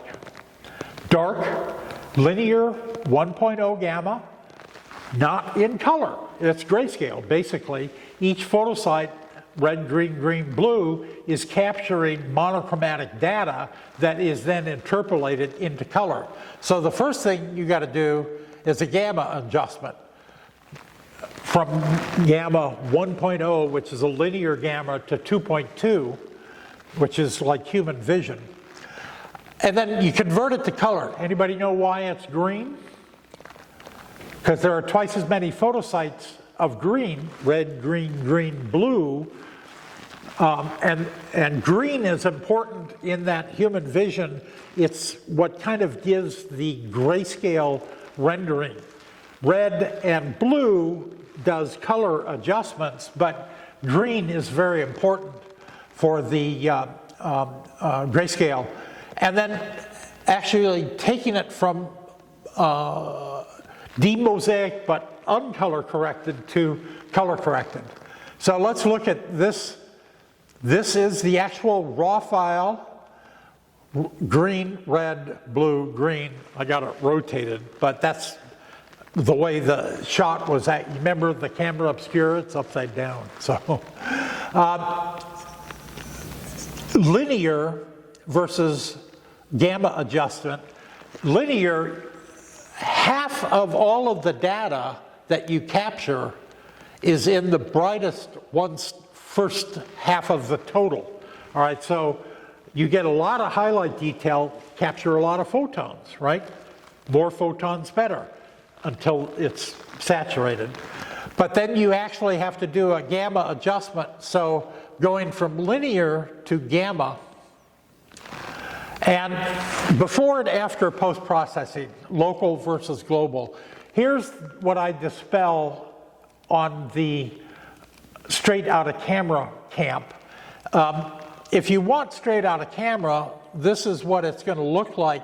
This is in Scotland, and I can't remember what the statue was, but that's the way the camera would have rendered it, and it was a Canon Sure Shot, whatever number it was. But what was actually there in the raw capture was this. Now, do you want to accept this as the final rendering, or do you like this? Now, if I could do this in camera, I would. But I do it in post-processing. Cow Canyon Trading Post in Bluff, Utah. I've been there probably 3 or 4 times. That thing is still there. It's kind of like a mock set. But that's what it looked like when I shot it. And that's what I looked like when I post-processed it, convert it to black and white. Another 3 ladies on a bench in color, in post. This guy giving me, of all the frames, and I shot like 30 frames, there was only one time that he turned and looked at me, and I caught it, because I was shooting all the frames. But in post, Monument Valley, I just missed the day in which this mitten casts a shadow in this area. I just missed it. But post, now is this cheating? No, this is not, I mean, Ansel Adams would have done this shit if he could have, right? I guarantee you. Mono Lake, Antarctica, color, black and white. I had a whole show of black and white in Antarctica because pandemic, I couldn't go anywhere or do anything, so I went dumpster diving or archive diving and converted a bunch of black and color into black and white. This shot off the side of the boat turned into this, which turned into that. Of the show, 23 images, 5 of the images were shot on this one 25-minute Zodiac cruise with Seth and JP, and I mean, it's just amazing how productive that cruise was.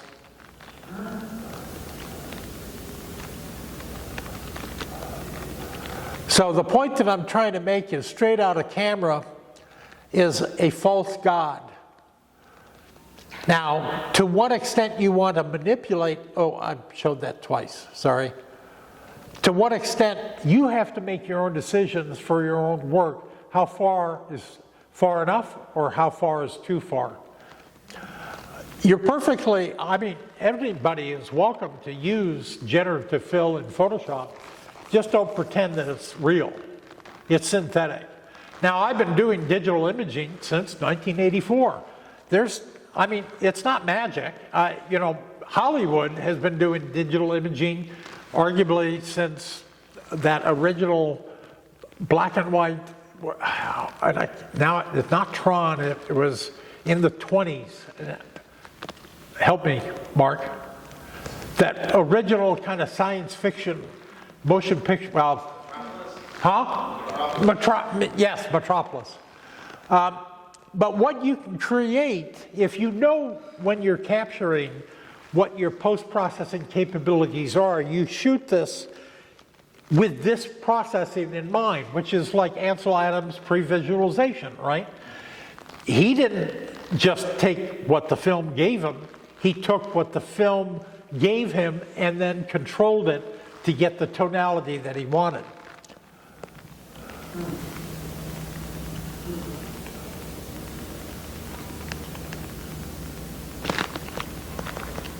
Oh, this one's funny. Anybody see the difference between this shot and this shot? Huh? Looks like there's a person hiding behind. Yeah, one of the problems of going on photo workshops is that photographers end up in your picture all the time. So this guy was there, and then this car. Now, if this was Steven Johnson, he would not remove, he's a purist. Me, I'm a pixel mangler.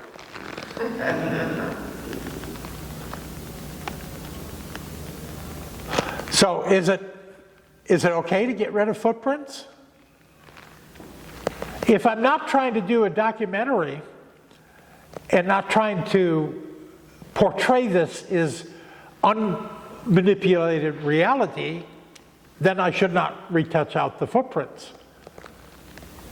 But black and white is like a non-representation of reality, right? Because people don't see, well, some people see in black and white, but. So, now the one thing I don't have, oh, I do have. Okay, for Mark's edification, this is how I pick my images. Mark, wait.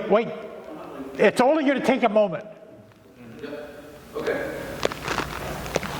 This is how I pick my images, Mark. Yeah, I know. This is a day's worth of shooting in Port Townsend. So it can be argued that I shoot too much, but can you really shoot too much? No. So one of the things that I end up doing is I end up going through and deciding at different levels, okay, here's one that I like quite a bit.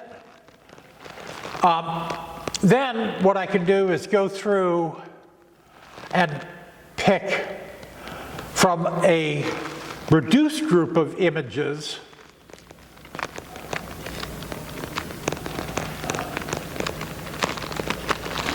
use the N key. So then I can pick from that group, let me show medium gray. From that group I can decide, okay, I'm not going to have that. I'm not going to have that. These are deselection techniques. You want to select the best, but then deselect that don't rank up. All right? So then, going back to the library, you can see, I can then decide, well, I want to just see the stuff that I like at the 2 level.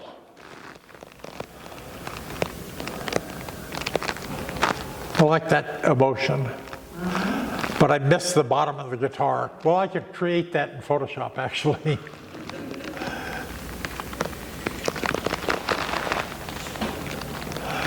This kid, funnier than hell. Gee. This is what the original looked like. And you'll notice the bird poop. Yeah, well, I got rid of the bird poop. I guess I could have gone and cleaned it off, but.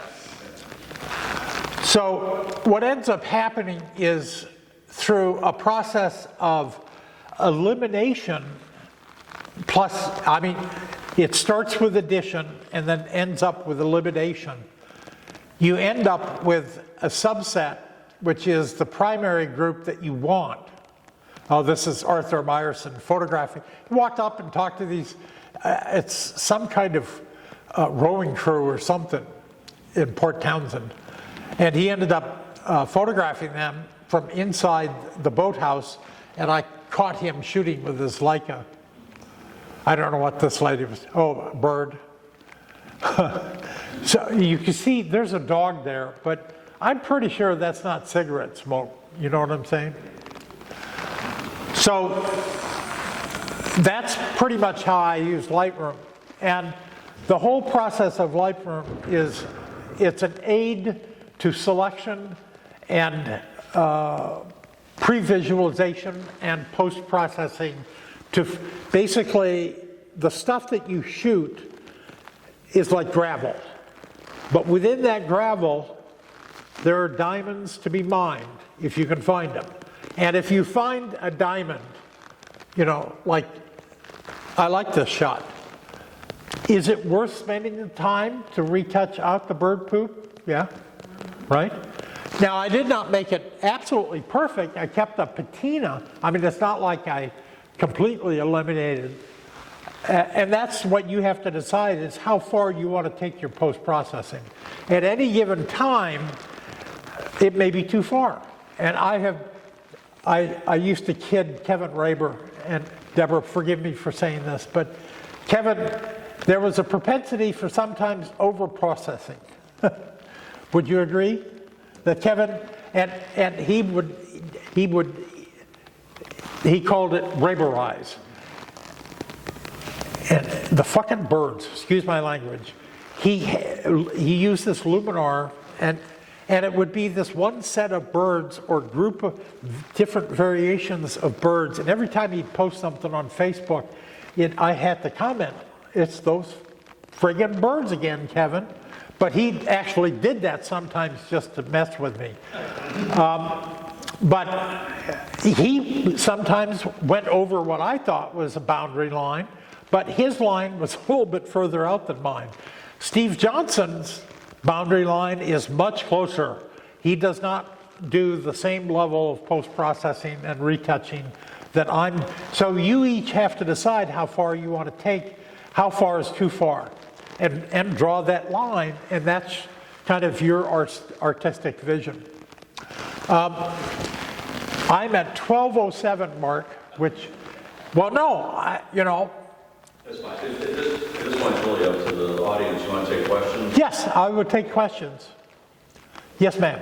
Can you talk about the proper process in going through Lightroom? Is there a proper process in the develop module? Yeah, okay, so is there a proper process? Do you see the order of the basic steps in the basic panel? In fact, let me see. So, in the basic panel, this is the order that Thomas Knoll thinks you ought to process your images. You can't set the exposure until you set the white balance correct, because the white balance has an impact on exposure. So the first thing you do is set the white balance. And it could be some arbitrary, you know, like D50 or 5500 or 6500. Or you could just basically, oops, excuse me, I keep forgetting. You could basically decide season to taste, which is the way I do it. Because, you know, I don't give a shit if it's D50.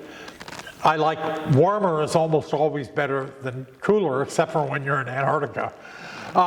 Exposure before contrast, highlights, shadows, whites, and blacks. If you adjust the highlights, which I will often do, you might have to modify the whites. If you adjust the shadows, you might have to modify the blacks. The presence is not really tone controls, but has an impact on sharpening. Clarity is a sharpening / tone adjustment. Dehaze is a special effect. So the other thing that I will tell you is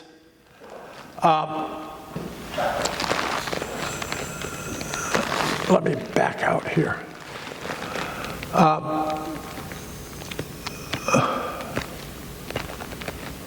See this auto button here?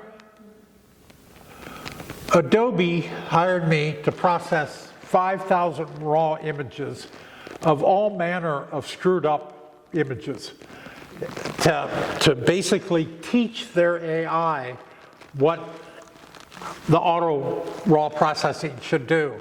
So when you click on the auto button, it's like having me sitting by you on the computer telling you what sliders to slide. Now, this is not necessarily the final rendering that you'd want, but I'll guarantee you that about 85% of the time, this has been in the right direction. And I would argue when you first ingest stuff into Lightroom, except for brackets, don't apply auto to brackets, because then the upper and the lower all end up looking the same, which is not the purpose of brackets. But if you shoot a body of work and you import it, in order to do the selection editing, it's useful if you normalize the overall tonality and the exposure of the image, right? So that you can compare apples to apples, not underexposed to overexposed.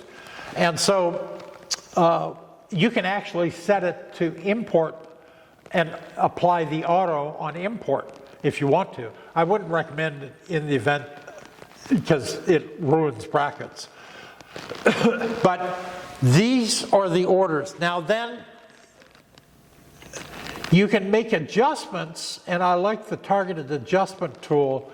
You can make adjustments to zones or regions using the parametric adjustment in the tone curve, or you can actually use the point curve and be very explicit in the area in which you adjust the tone.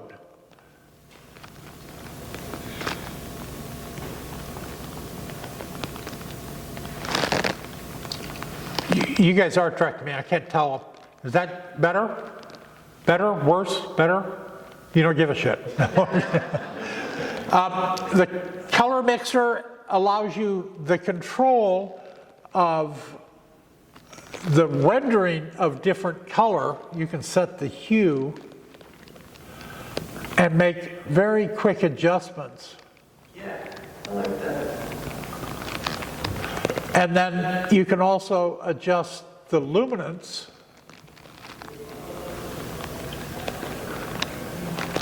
You can do color grading, which is basically split tone, where you get highlights to be warm and shadows to be cool. So, does that answer your question? Can you tell me about calibration being at the end of that process as opposed to at the beginning? Okay, so calibration, you should not be using this. No, seriously. I don't even really understand what it does. No, I'm serious.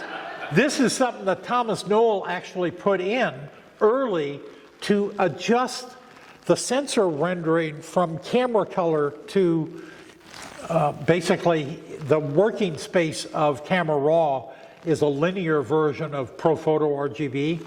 So going from camera color to ProPhoto RGB, sometimes the sensor was wonky and he had to come in and make adjustments of the hue of certain colors to tweak it. So you can see you can make the hue of red either hotter or cooler. Same thing with, now you can use that creatively to do split tone. Martin Evening in his Lightroom book showed some really good examples of how to do creative split tone using calibration. The only time that I actually use it is to make sure that I come in and set everything to the current version. So Lightroom and Camera Raw respects. If you have done something in Camera Raw 4, Lightroom and Camera Raw 17 will respect that version. But the odds are you want to update that version to the current version in order to use the controls that it ultimately allows. But yeah, the basic, now the other thing is there's a conceptual difference between global and local adjustments. A lot of times people fixated on what's wrong with the image, and Bruce Fraser used to say, fix what's wrong first.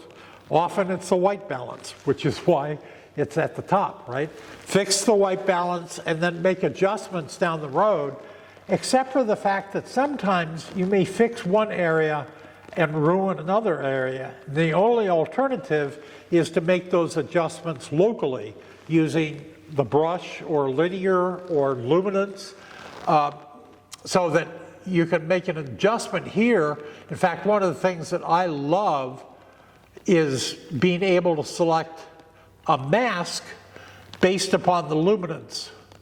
So you see right here, I can do stuff to just the shadows.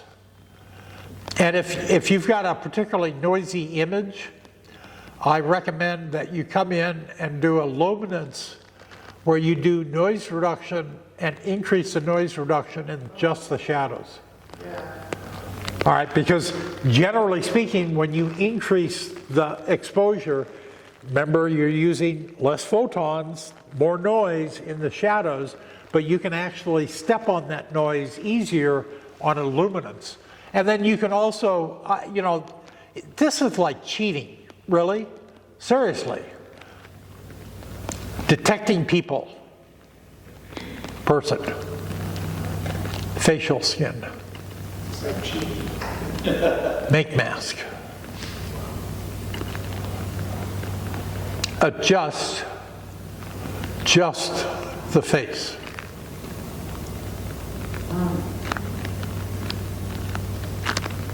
That is cheating. It's great.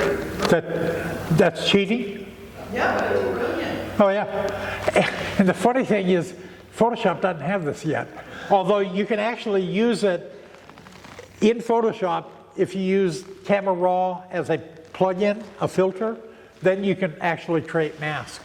Now I've been pushing on Thomas, if you create a mask in Lightroom or Camera Raw, why the hell can't you open that in Photoshop and have that mask preserved? And he looked at me, he said, you would want that? Well, Thomas, yes. So hopefully that will be something that will come down the road. In fact, if anybody wants a feature in Camera Raw or Lightroom, I'm open to bribery. I have Thomas's cell phone, and I can actually call Tom.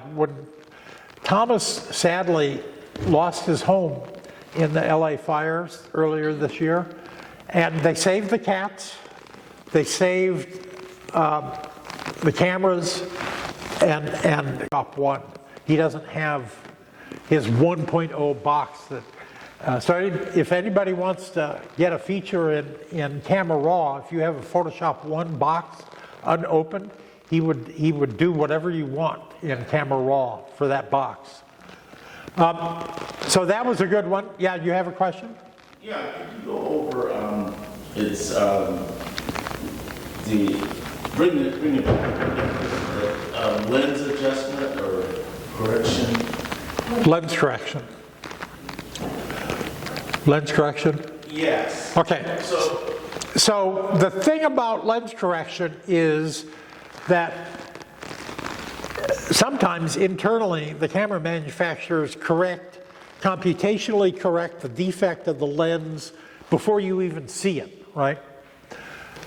Camera Raw will expose that and allow you to, I would almost always recommend removing chromatic aberration, because chromatic aberration is where you have slightly different colors on different edges. But enable profile corrections. Let's see if it identifies the lens. Okay, this was shot with an Icon 100 to 400, and you can see it's doing a barrel distortion correction. It's doing a vignette correction.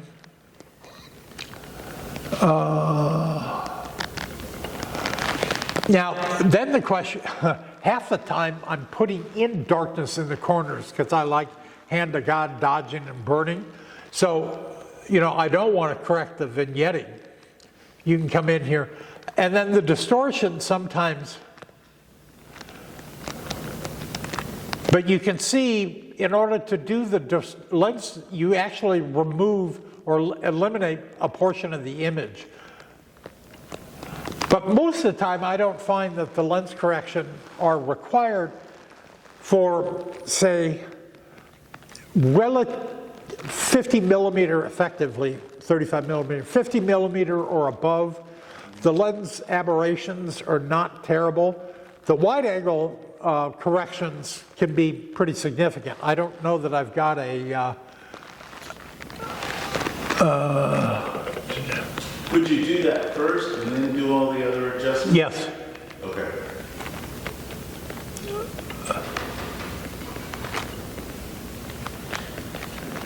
That's what was confusing because it's not at the top. Right. Because I talked to Thomas about Move that. them around into the order that you want. One, yeah. Well, you can't. I agree. Okay, this is a good one, I think.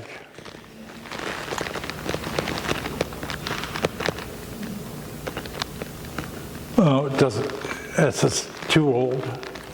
Damn it.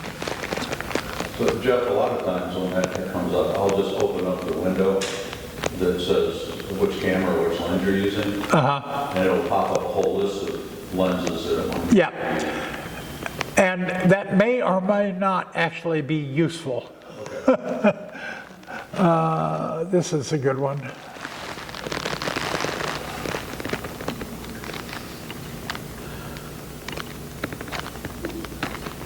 It's using the built-in profile. Yeah. Well, that was a longer lens, so that's not, I don't, oh, this one's funny. So this was shot on assignment for Sam Abel. Compose and wait. I saw this little house. In Coopville, they have free-ranging deer. There's a sign, don't shoot the deer. But I mean, they're everywhere. And they like do your gardening for you, meaning they eat your plants. But compose and wait, that's what I shot. Took a while to catch that, right? So let me see if that one has, no. Anyway, so the lens correction is attempting to mitigate or correct for various optical distortions and problems. Like I said, I'd almost always correct for chromatic aberration, particularly if you're shooting high ISO. But the one thing about ISO, oh, I don't have the shot of Carl. No. I shot a portrait of a friend of mine, and I have been shooting, I have this tendency now of shooting with an f-stop and shutter speed appropriate for the shot that I want to do and set it to auto ISO. Okay, because David's not here, I can say, dealing with a light meter is a pain in the ass, and trying to catch the shots that I want to catch while trying to figure out what exposure to use, I've moved past that. I'm too old for that, right? So now I just f-stop shutter speed, auto ISO, which works fine if you remember to change the f-stop and shutter speed. I'm shooting a portrait in his studio, but with my light, a little LED light and a background light, and I'm shooting and I'm thinking, ooh, pretty cool. I was shooting at 1/750th at f11. Auto ISO went to 25,500. And I thought, well, I screwed that shot up. Turns out that I was able to use the Lightroom, Camera Raw Lightroom noise correction, which is now built into the detail panel. And I basically synthetically using AI removed the noise and got a perfectly usable shot at ISO 25,500, which is why I'm going, huh. So now, if it's 3,200 or 6,400 or 12,000, I don't give a shit. You know, I want to get the shot, and arguably, I want to get the best technical crafted photograph that I can get. But I don't let that stuff get in the way of creating the image. Does that make sense? I mean, it's like the old days when you know, I used to shoot black and white. And yeah, the zone system, when I was actually in summer transfer program at RIT, Minor White was a professor emeritus. I saw him walking the halls. I said, who is that guy? That's Minor White. It's like, oh. But Ansel Adams, Minor White, Edward Weston, apply your best craft available to the technology that you're using at the time that you make the image. But the technology has changed. In fact, one of the things that drives me nuts, particularly these days when you get new versions of Lightroom and Camera Raw, I got to go reprocess my old stuff. Because now I can make it better. And should you not make it better? Yeah, I think you should make it better. Yeah.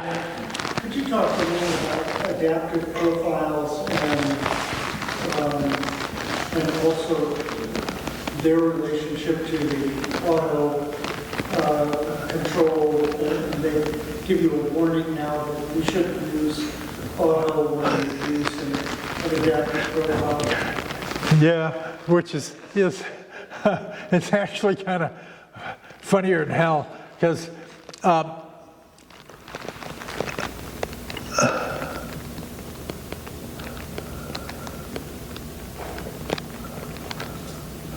well, I'll do adaptive black and white.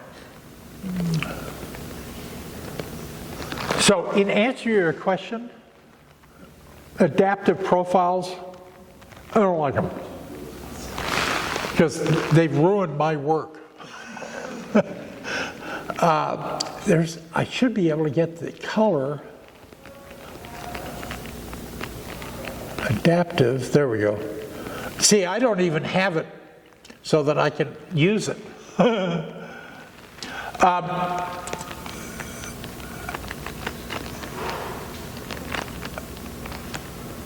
It is already doing, arguably, what I'm doing by doing an adaptive adjustment. And I think this is also AI. On top of the original raw files default, which is Thomas's default rendering of the raw data, it's going in and doing kind of what I did in the auto button. I happen to know that they're redoing the auto. You know why? I got this email from this guy in India. Oh, and I'm going to make up the Indian. Well, you still have the files that you used to create the original Adobe Sensei? Because apparently on Adobe servers, they can't find the files that I sent them. And they, and of course I've got it in my archives, and I sent them 50 gigs of files that they had sent me to make the adjustments. So now they're going to take those original adjustments and incorporate them into the adaptive profile. But yes, it's true. For best results, avoid using auto and adaptive profiles together, which basically means if it hurts when you do that, don't do that. So is that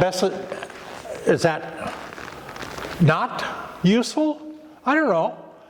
I would argue that maybe it's a little overpumped in the shadows and maybe a little too bright overall. And what's funny, of course, is you got to come in with some clarity.